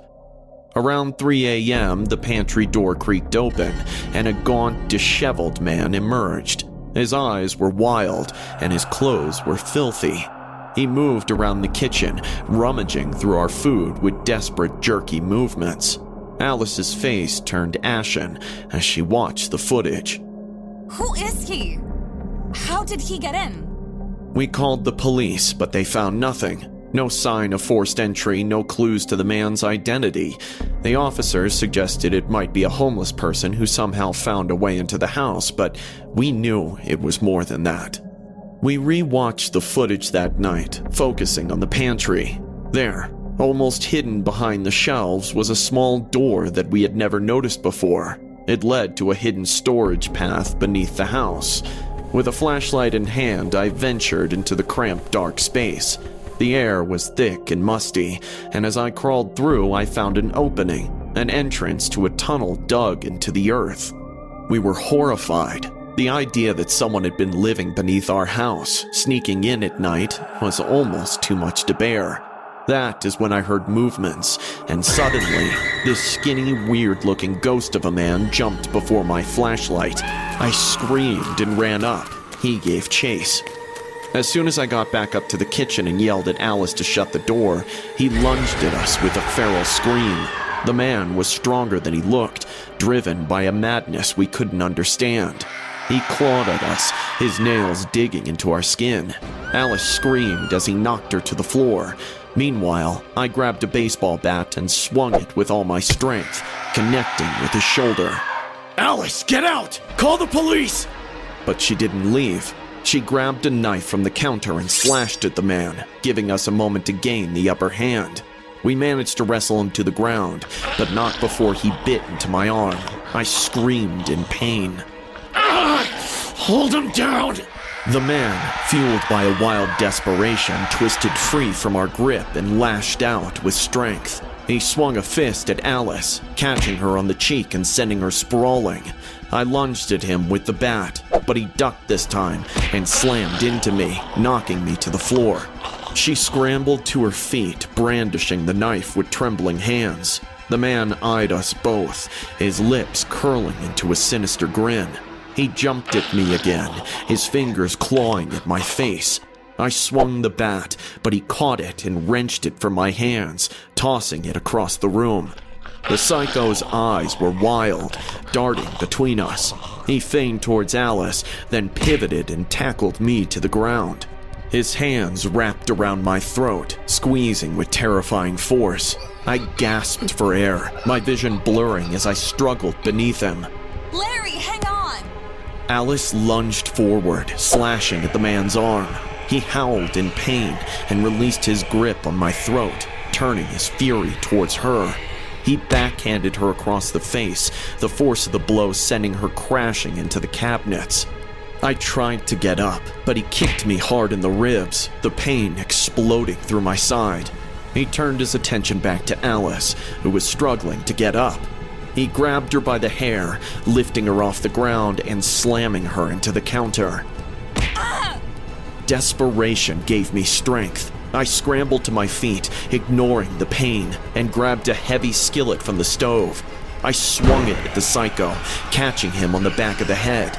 He staggered, releasing Alice, and turned towards me with a murderous glare.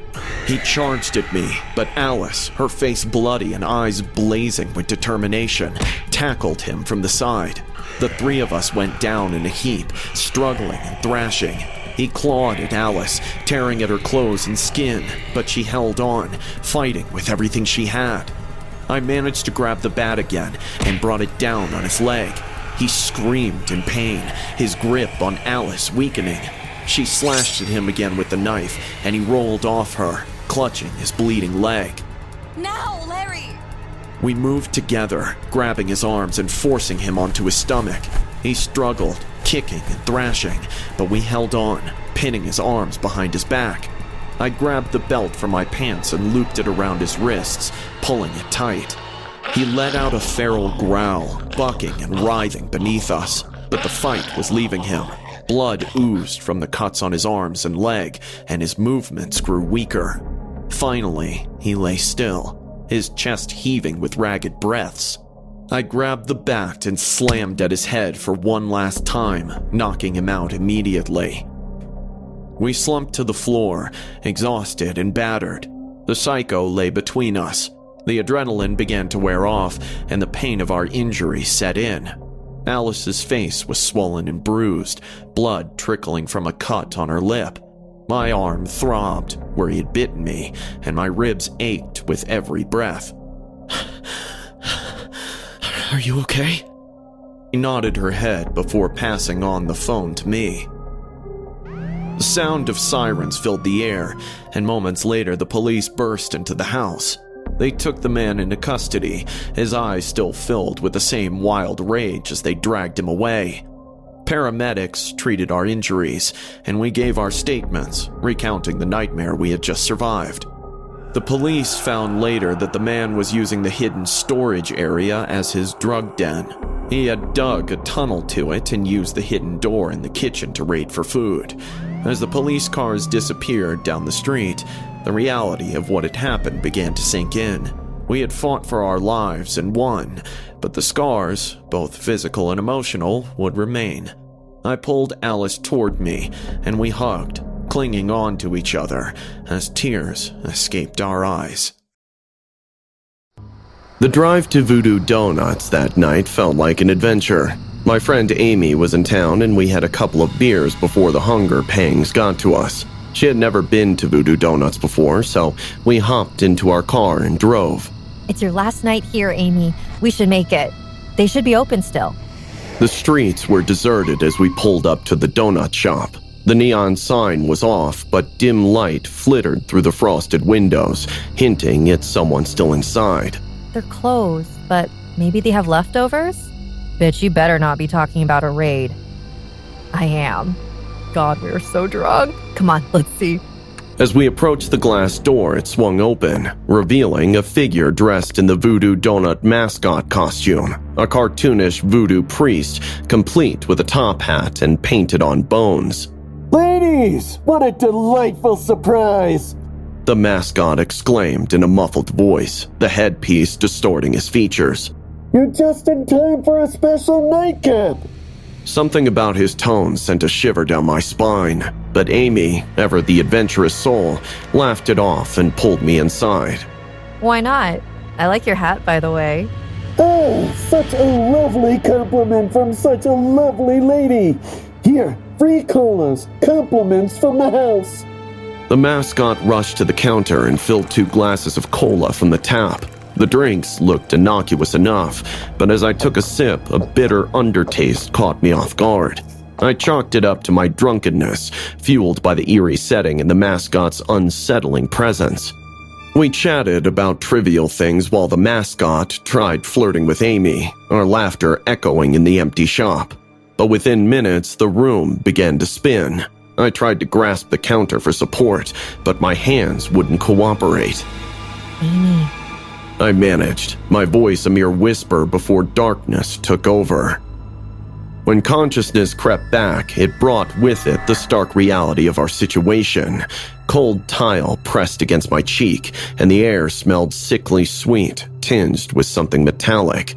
My head throbbed as I tried to move, only to realize my wrists were bound tightly behind me. Panic set in as I turned to see Amy, similarly restrained, her eyes wide with fear. Where are we? What is happening? In the kitchen. I murmured, my gaze taking in the horrifying sight of butcher's knives gleaming under the fluorescent lights. The mascot was no longer a cartoonish figure, but a menacing shadow flirting between the ovens and counters. As he approached, he pulled off the mascot head, revealing a gaunt face with hollow cheeks and crazed eyes. Welcome to the night shift. I make special donuts after hours for my friends at the graveyard. They are always hungry, always ready to bite and taste something new, he hissed, a twisted smile playing on his lips as he prepared the batter. Who in their right mind wouldn't? After all, my secret ingredients are going to be so sweet. His laugh was bone-chilling, echoing off the stainless steel surfaces. It's a special recipe, you see? I add a human touch. He started laughing maniacally, holding up a grotesquely sharp cleaver. Amy sobbed beside me, her body shaking. I felt cold in my throat as the reality of his words sank in. This wasn't just a robbery or a prank. It was something far more sinister. The psycho stepped closer, the cleaver catching the light as he moved.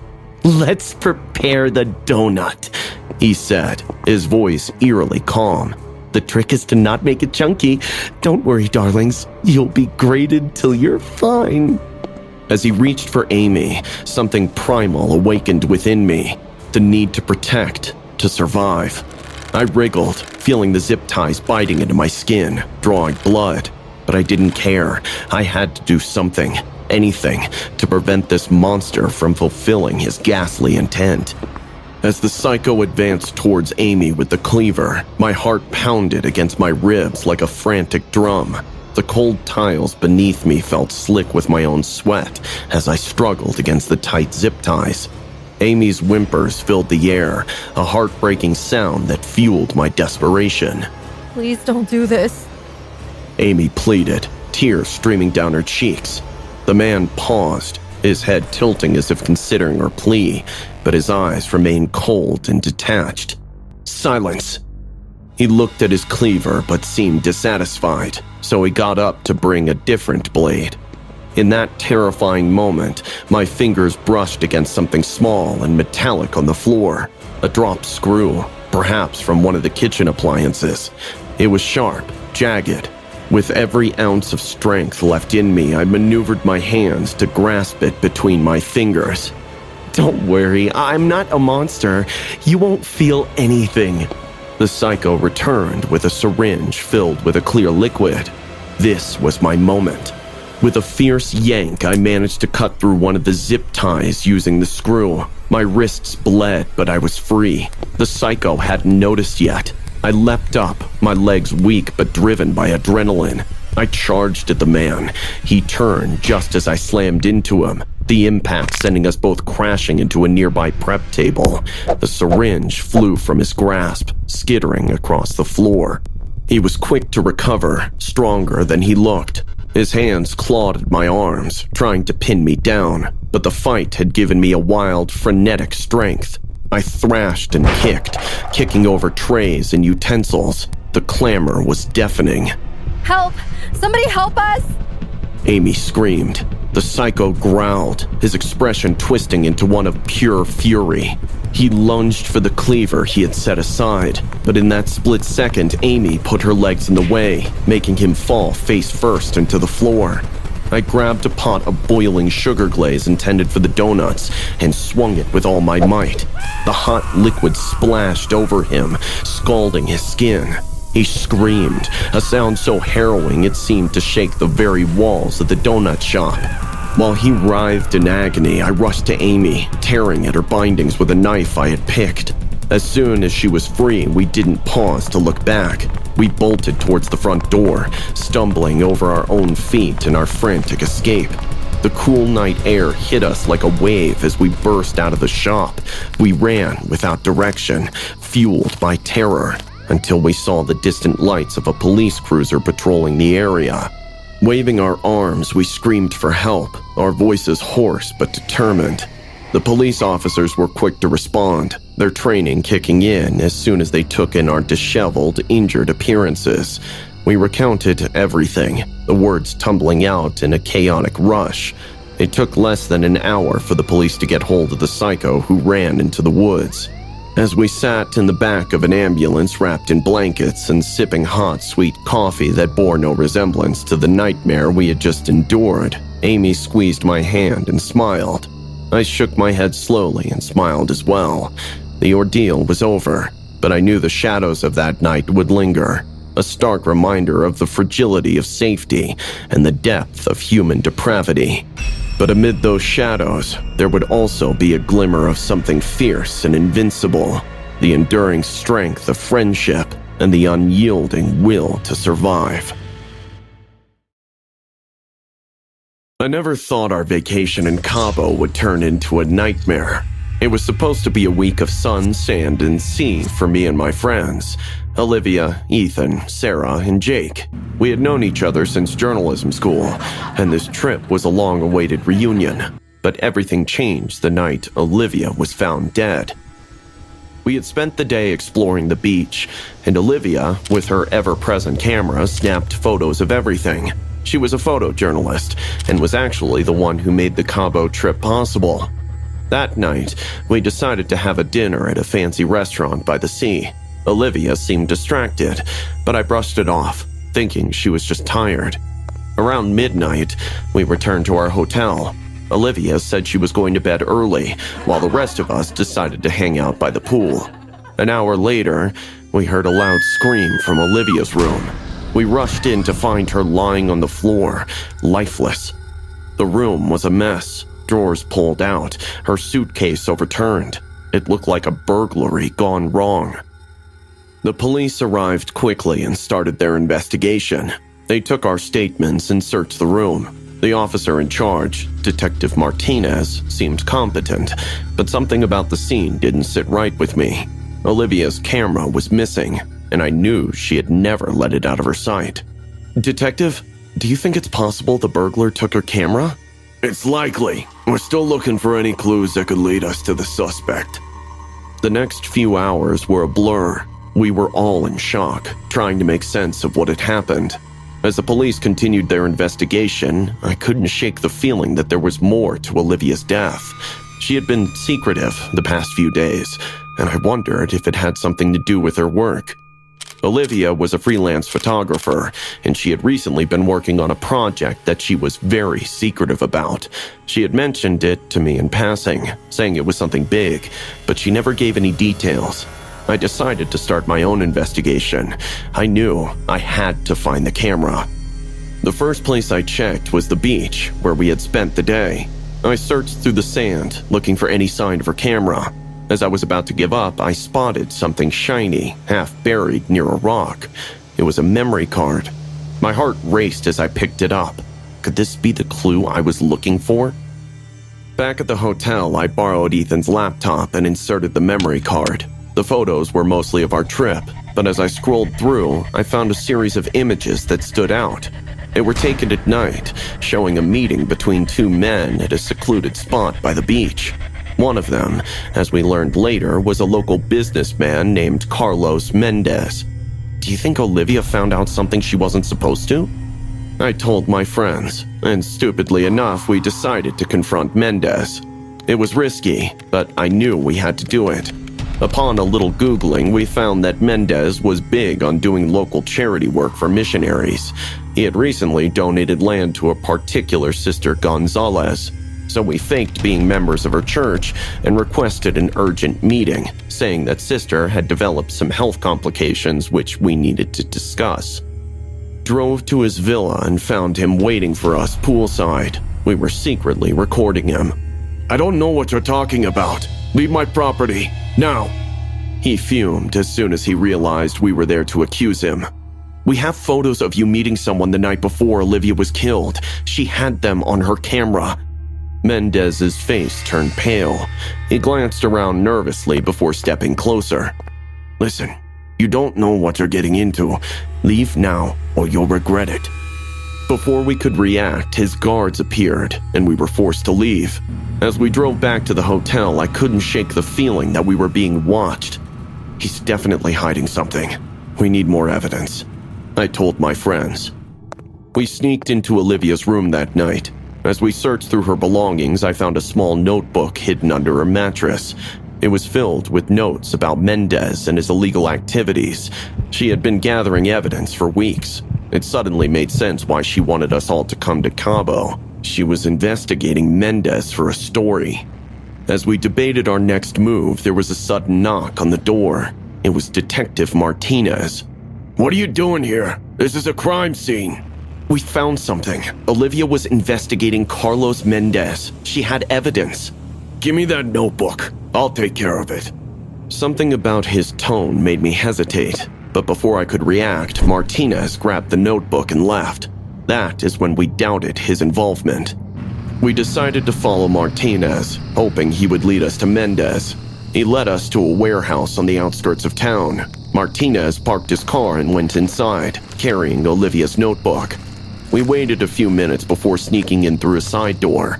The warehouse was dimly lit, filled with crates and equipment. We could hear voices coming from an office at the back. Soon, I heard Martinez talking to someone. Peeking through a crack in the door, I saw him handing the notebook to Mendez. Good work, Martinez. Now we just need to destroy this evidence. What about the friends? They're getting close. Make it look like an accident. My blood ran cold. We had to act fast.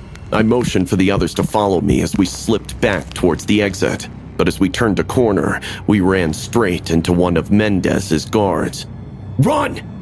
We scattered, but the guard grabbed me, slamming me against a crate. Pain shot through my side as I struggled to break free. Ethan and Jake and Sarah managed to escape. The guard dragged me towards the office. Well, well, looks like we have a hero. Mendez greeted me. Detective, teach him a lesson, then get rid of him. The guard hit me again, and everything went black. When I came to my senses, I was tied to a chair in the middle of the warehouse. My head throbbed, and I could feel blood trickling down my face. Mendez and Martinez were arguing nearby, but I couldn't make out their words. I struggled against the ropes, but they were too tight. Just when I thought all hope was lost, I heard a commotion outside. The door burst open, and Ethan and Jake rushed in, followed by Sarah and a group of local police officers. They had managed to find help and had come to rescue me. The police quickly subdued Mendez and his guards. Martinez tried to escape, but was tackled by one of the officers. Sarah ran to my side, helping to untie the ropes. The officers arrested Mendez and Martinez, and I was taken to the hospital. As it turned out, Martinez was involved in smuggling of cocaine. Olivia had exposed one of his men in Miami where she worked as an investigative photojournalist, and that is how she got to know about the main man, Carlos Mendez. We had managed to expose Mendez's crimes and bring him to justice, but it had come at a terrible cost. A few days later, we gathered at the beach to say our goodbyes to Olivia. As the sun set over the ocean, I felt a sense of closure. Olivia's death would not be in vain. The clock struck 10 p.m. as I wiped down the counter for what felt like the 100th time that night. Working the night shift at Chick-fil-A wasn't exactly my dream job, but it paid the bills. The restaurant was eerily quiet, the hum of the fluorescent lights the only sound. I sighed and leaned against the counter, staring out at the empty dining area. A flicker of movement caught my eye. I squinted, trying to make out what it was. That's when a text from my girl brought me out of my boredom. How's it going? Quiet. Too quiet. I want to kill myself. I sent the text and slipped the phone back into my pocket. I took a deep breath, trying to shake off an uneasy feeling like I was being watched. Just another hour, I reminded myself. Suddenly, the lights flickered. I froze. The lights went out completely, plunging the restaurant into darkness.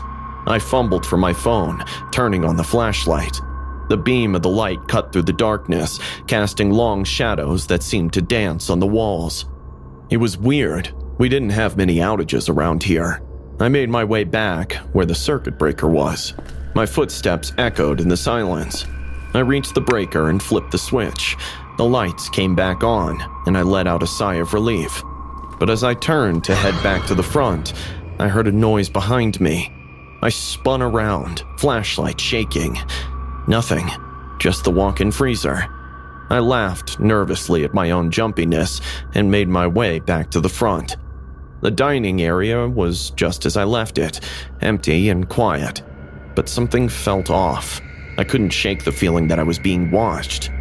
I tried to brush it off, but the hairs on the back of my neck stood on end. I walked back to the counter and glanced at the clock.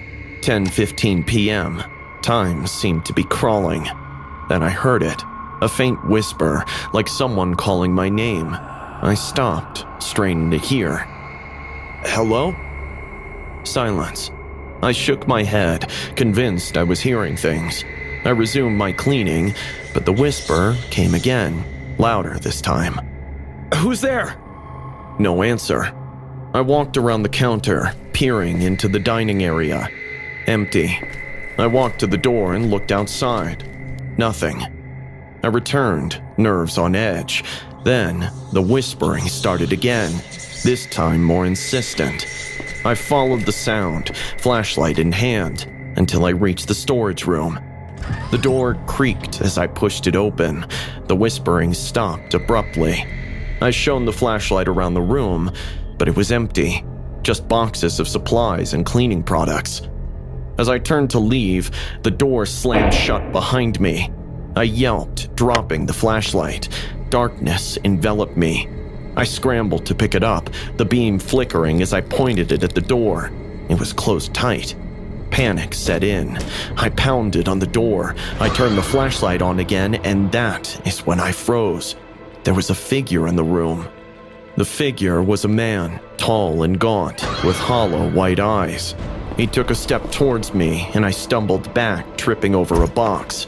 Stay away from me! The figure kept advancing, a sinister smile now spreading across his face. I crawled backward, desperate to get away. My back hit the wall, and I realized I was trapped. The man reached out, his hand cold and clammy as it closed around my ankle. I kicked out, but his grip was like iron. He pulled me closer, his eyes never leaving mine. His smile widened, revealing rows of sharp, yellow teeth. He leaned in close, his breath hot and rancid on my face. That is when he let out a growl that sounded like the wailing of an injured animal. I screamed, thrashing against his grip. The pain in my leg was excruciating, but I didn't care. I had to get away. I kicked again, harder this time, and his grip loosened. I scrambled to my feet, bolting for the door. I yanked it open and ran, not stopping until I was outside, gasping for air. I looked back at the restaurant, half expecting to see the man following me, but the doorway was empty. I didn't go back inside, got in my car and drove away. When my manager arrived in the morning, I quit on the spot. He didn't believe what I said. He actually laughed at me. I never told anyone what happened that night.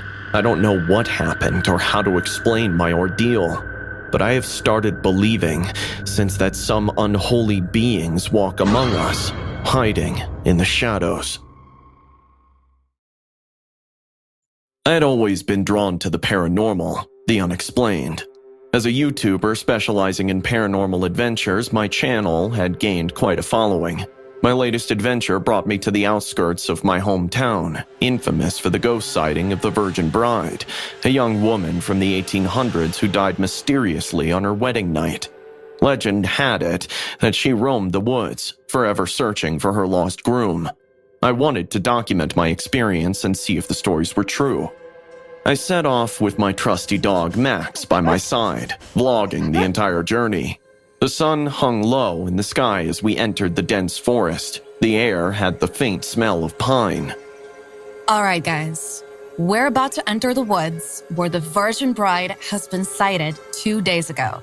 This rancher from my town was passing through the shortcut when he says that he saw her. I've got Max with me, and we're camping out here tonight. Wish us luck. We hiked for hours until we found a clearing to set up camp. As the sun dipped below the horizon, the forest grew eerily quiet. I pitched the tent and started a small fire, trying to shake off the growing sense of unease. It's getting dark, and the woods are definitely creepy. But we're here to find out if the legend is true. I've got my camera, my flashlight, and Max. Let's see what happens. Suddenly, after a few hours, a distant, mournful cry pierced the stillness. Max's ears perked up and he let out a low growl. Did you guys hear that? It sounded like crying. Okay, this is getting weird. I grabbed my flashlight and panned it around the campsite. The crying continued, closer this time, mixed with what sounded like soft whispering. My heart pounded in my chest, but I forced myself to stay calm for the sake of the video. All right, we're hearing some really strange noises. I kind of wish I wasn't alone. Max's growl turned into a bark. He stared intently at a point just beyond the fire's light. I followed his gaze, but saw nothing. Still, the sense of being watched was overwhelming. Max, what is it? Do you see something? I stood up, the camera shaking in my hand as I moved closer to where Max was focused. The air grew colder around there. The crying and whistling grew louder, surrounding us. Okay, guys, this is getting really intense. A sudden gust of wind extinguished the fire, plunging us into darkness. I fumbled for my flashlight, the beam flickering before going out completely. Max whimpered, pressing against my leg. Stay close, Max. We need to get out of here. As I turned to head back to the tent, a figure in a white dress appeared in the corner of my eye. I froze, the hair on the back of my neck standing on end. The figure was faint, almost translucent, and drifted towards us. I felt a sharp pain in my side, as if something had clawed me. I cried out, dropping the camera. Shit! Run, Max, run! I grabbed Max's leash and ran, stumbling through the underbrush. The figure followed, gliding effortlessly over the rough terrain. The crying turned into a wail, and the whistling became a deafening shriek. I tripped over a root, falling hard and scraping my knee. Blood trickled down my leg, but I forced myself to get up. We burst through the trees and into the open, the forest edge in sight. I dared a glance back and saw the figure standing at the tree line, her face obscured by a veil. Her hand reached out, but she couldn't cross the boundary. Panting, I collapsed on the ground, clutching Max. The night was silent again, the oppressive feeling lifting. I realized my camera was still running, capturing our escape. We made it! We actually made it! I don't know what that was, but it's real. Holy fuck! The Virgin Bride is real! Guys, I hope it came on camera. I looked down at Max, who licked my face, his tail wagging. We had survived, but the haunting presence of the Virgin Bride would stay with me forever. I ended the recording, vowing never to return to those woods again. But I was in for a rude shock when I processed the video the next day. Whenever the camera was on me, the picture quality was fine. But whenever I turned it towards the ghost of the bride, the camera quality became grainy. Yet, the figure was there, captured, translucent, crying, haunting. I don't know what all history this place had, but now I know that ghosts are real. It was a Friday night like any other at Delta Psi, with the bass thumping through the grand old frat house and red cups littering nearly every surface. As one of the senior members, I, Damon, had seen my fair share of wild nights, but this one was special. It was our annual pledge invitation party, and everyone was buzzing with a mix of excitement and beer-fueled bravado. Jason, the pledge in question, was a quiet guy, not your typical frat star. Earlier that week, some of the guys thought it would be hilarious to make him wear a grotesque mask, a gnarled, twisted face that looked like it belonged in a horror movie, and parade him around campus. It was just a prank, we thought. Harmless fun, but the look in Jason's eyes when the mask came off said otherwise. It was a mixture of humiliation and something else, something darker. The party was in full swing when I stepped outside for some air, leaving the cacophony of shouts and music behind me. The backyard was cooler, the moon a dim light flittering through the branches of the old oaks that surrounded our property. That's when I heard it, the softest whisper of a footstep behind me. I turned, expecting to see one of my brothers sneaking out with a freshman, but there was no one there. Chalking it up to the alcohol, I headed back inside. The hallway seemed unusually dark, the lights flickering as if straining against a sudden drain of power. A chill ran down my spine, the hairs on my arms standing on end. I shook off the feeling and pushed the heavy door to the main party room open. The scene inside had changed. The music still played, but there was a palpable tension in the air. I found Jake, one of my frat brothers, pale and shaken, staring at something on the floor. It was Sam, another brother, lying motionless, a replica of the grotesque mask strapped to his face. A bolt, a damn crossbow bolt, was lodged in his chest. "What the hell happened?" I gasped, my heart pounding as I knelt down beside him. Jake couldn't form words, just pointed towards the darkened corridor that led to the back rooms. "He's here, Jason, with a crossbow," Jake finally stammered. The reality of the situation hit me like a brick. This was no longer a party, it was a hunting ground. The next few hours were a blur of chaos and fear. We found 3 more of our brothers, each isolated, each wearing a mask, and each cruelly picked off from the shadows with deadly precision. The party dissolved into a frantic scramble for safety as everyone realized that the frat house had turned into a trap. I rallied a group of guys, including Jake and Tyler, our chapter president, to barricade the doors and call for help, but the phone lines were dead and our cell signals were mysteriously jammed. "We need to stick together and find a way out," I urged, trying to keep my voice steady. Jake nodded, gripping a baseball bat with white-knuckled hands. "Let's do it. Let's get this psycho." We moved cautiously, jumping at every shadow, every sound. As we rounded a corner, a figure stepped out from a doorway, the dim light glinting off the tip of a crossbow. It was Jason, his face obscured by that same grotesque mask. He didn't say a word, just raised the crossbow and fired. Tyler screamed as he went down, a bolt through his shoulder pinning him to the wall. Jake and I scattered, diving for cover, but I knew we were outmatched and outmaneuvered. In the chaos, a plan formed in my desperate mind. If we could get to the attic, we could maybe get a signal out, or at least barricade ourselves in until help arrived. I motioned to Jake, and together we made a break for the narrow staircase, dodging another of Jason's bolts that thudded into the wood where my head had been seconds before. We were halfway up the stairs when an explosion rocked the house. The smell of gasoline and smoke hit us, and it was clear Jason had set the frat house on fire. With no way out, we pushed forward, the heat building behind us, the sound of the fire roaring like a beast unleashed. The attic was stifling, the air thick with dust and the growing stench of smoke from below.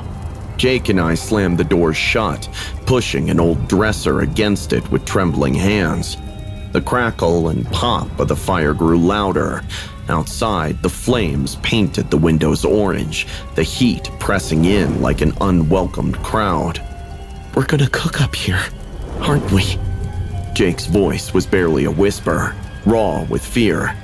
"No, we're not," I replied, more to convince myself than him. "We're gonna make it out. We have to."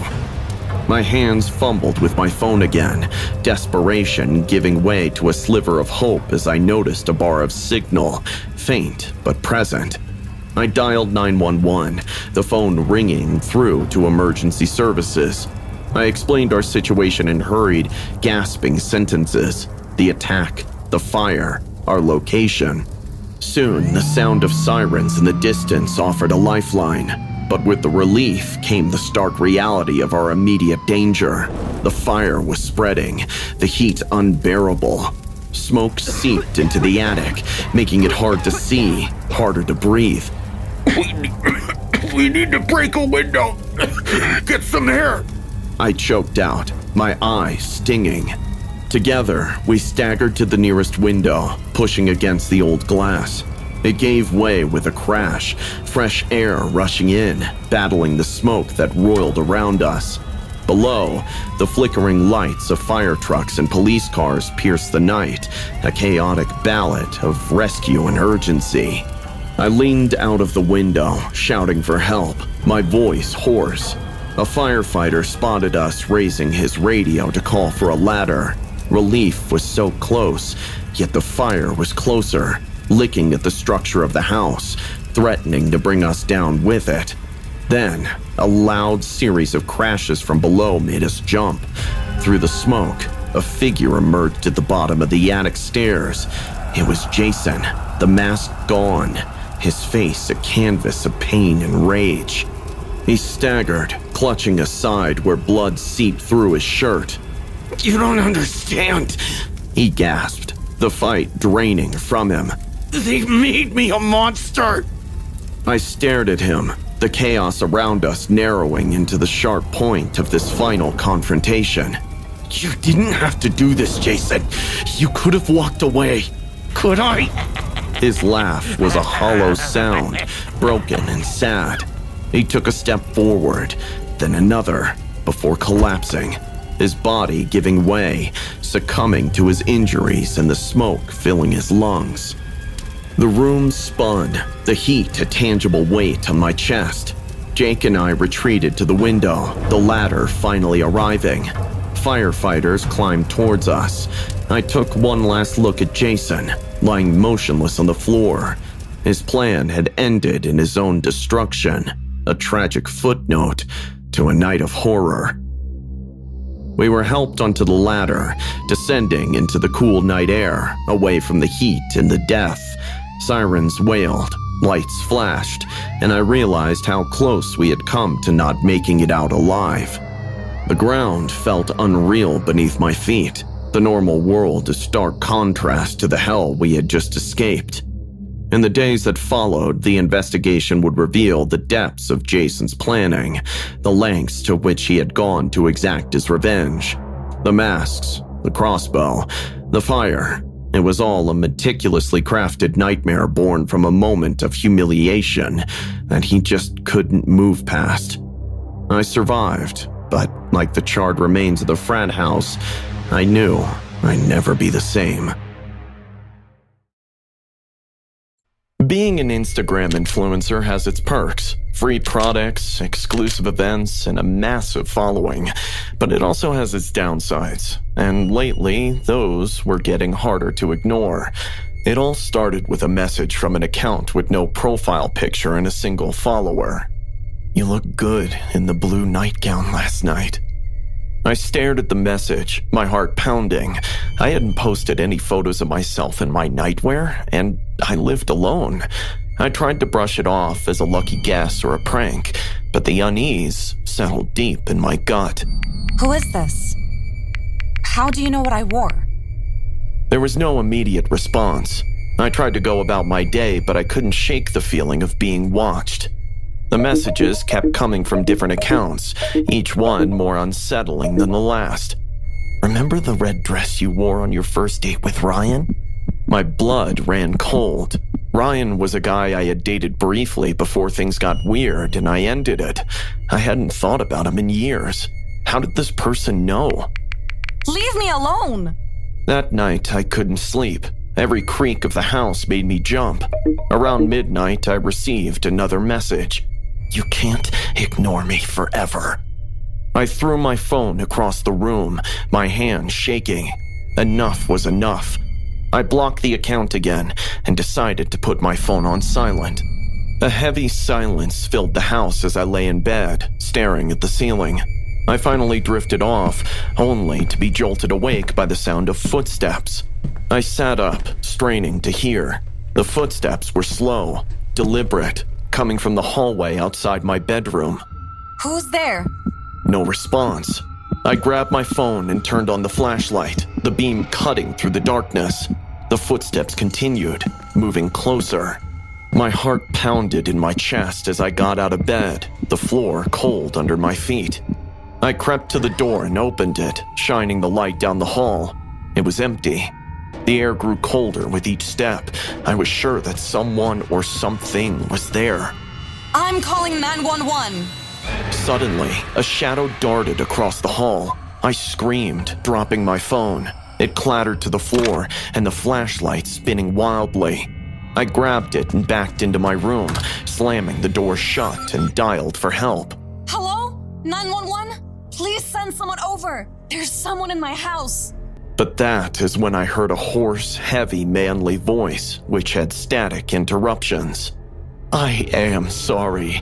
911 isn't available right now. Can I call the fake bestie you had called to get away from me on our last date? I froze.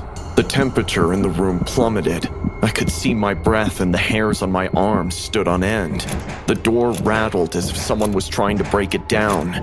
It couldn't be him. I heard from a friend that Ryan had hung himself a few days after I ditched him. I backed into the corner. The rattling grew louder. A cacophony of scary voices surrounded me. That is when the door burst open and a shadowy figure stood before me.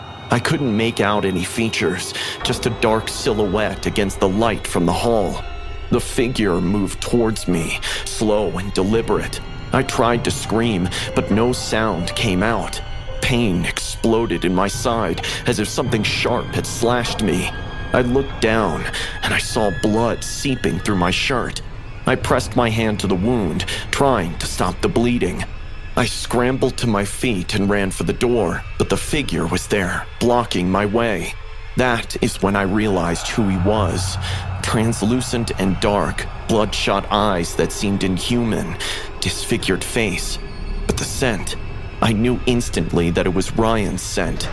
I turned and ran to the window, throwing it open and climbing out onto the roof. The cold night air hit me like a slap, but I didn't care. I had to get away.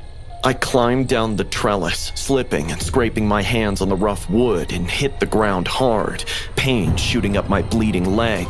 I limped to the street, not daring to look back. As I reached the sidewalk, I glanced over my shoulder and saw the figure standing in my window, watching me before it vanished right before my eyes. I can't explain it, but I am convinced that it was Ryan's ghost. I didn't stop until I reached my neighbor's house and pounded on the door. They let me in, and I collapsed on the floor, sobbing.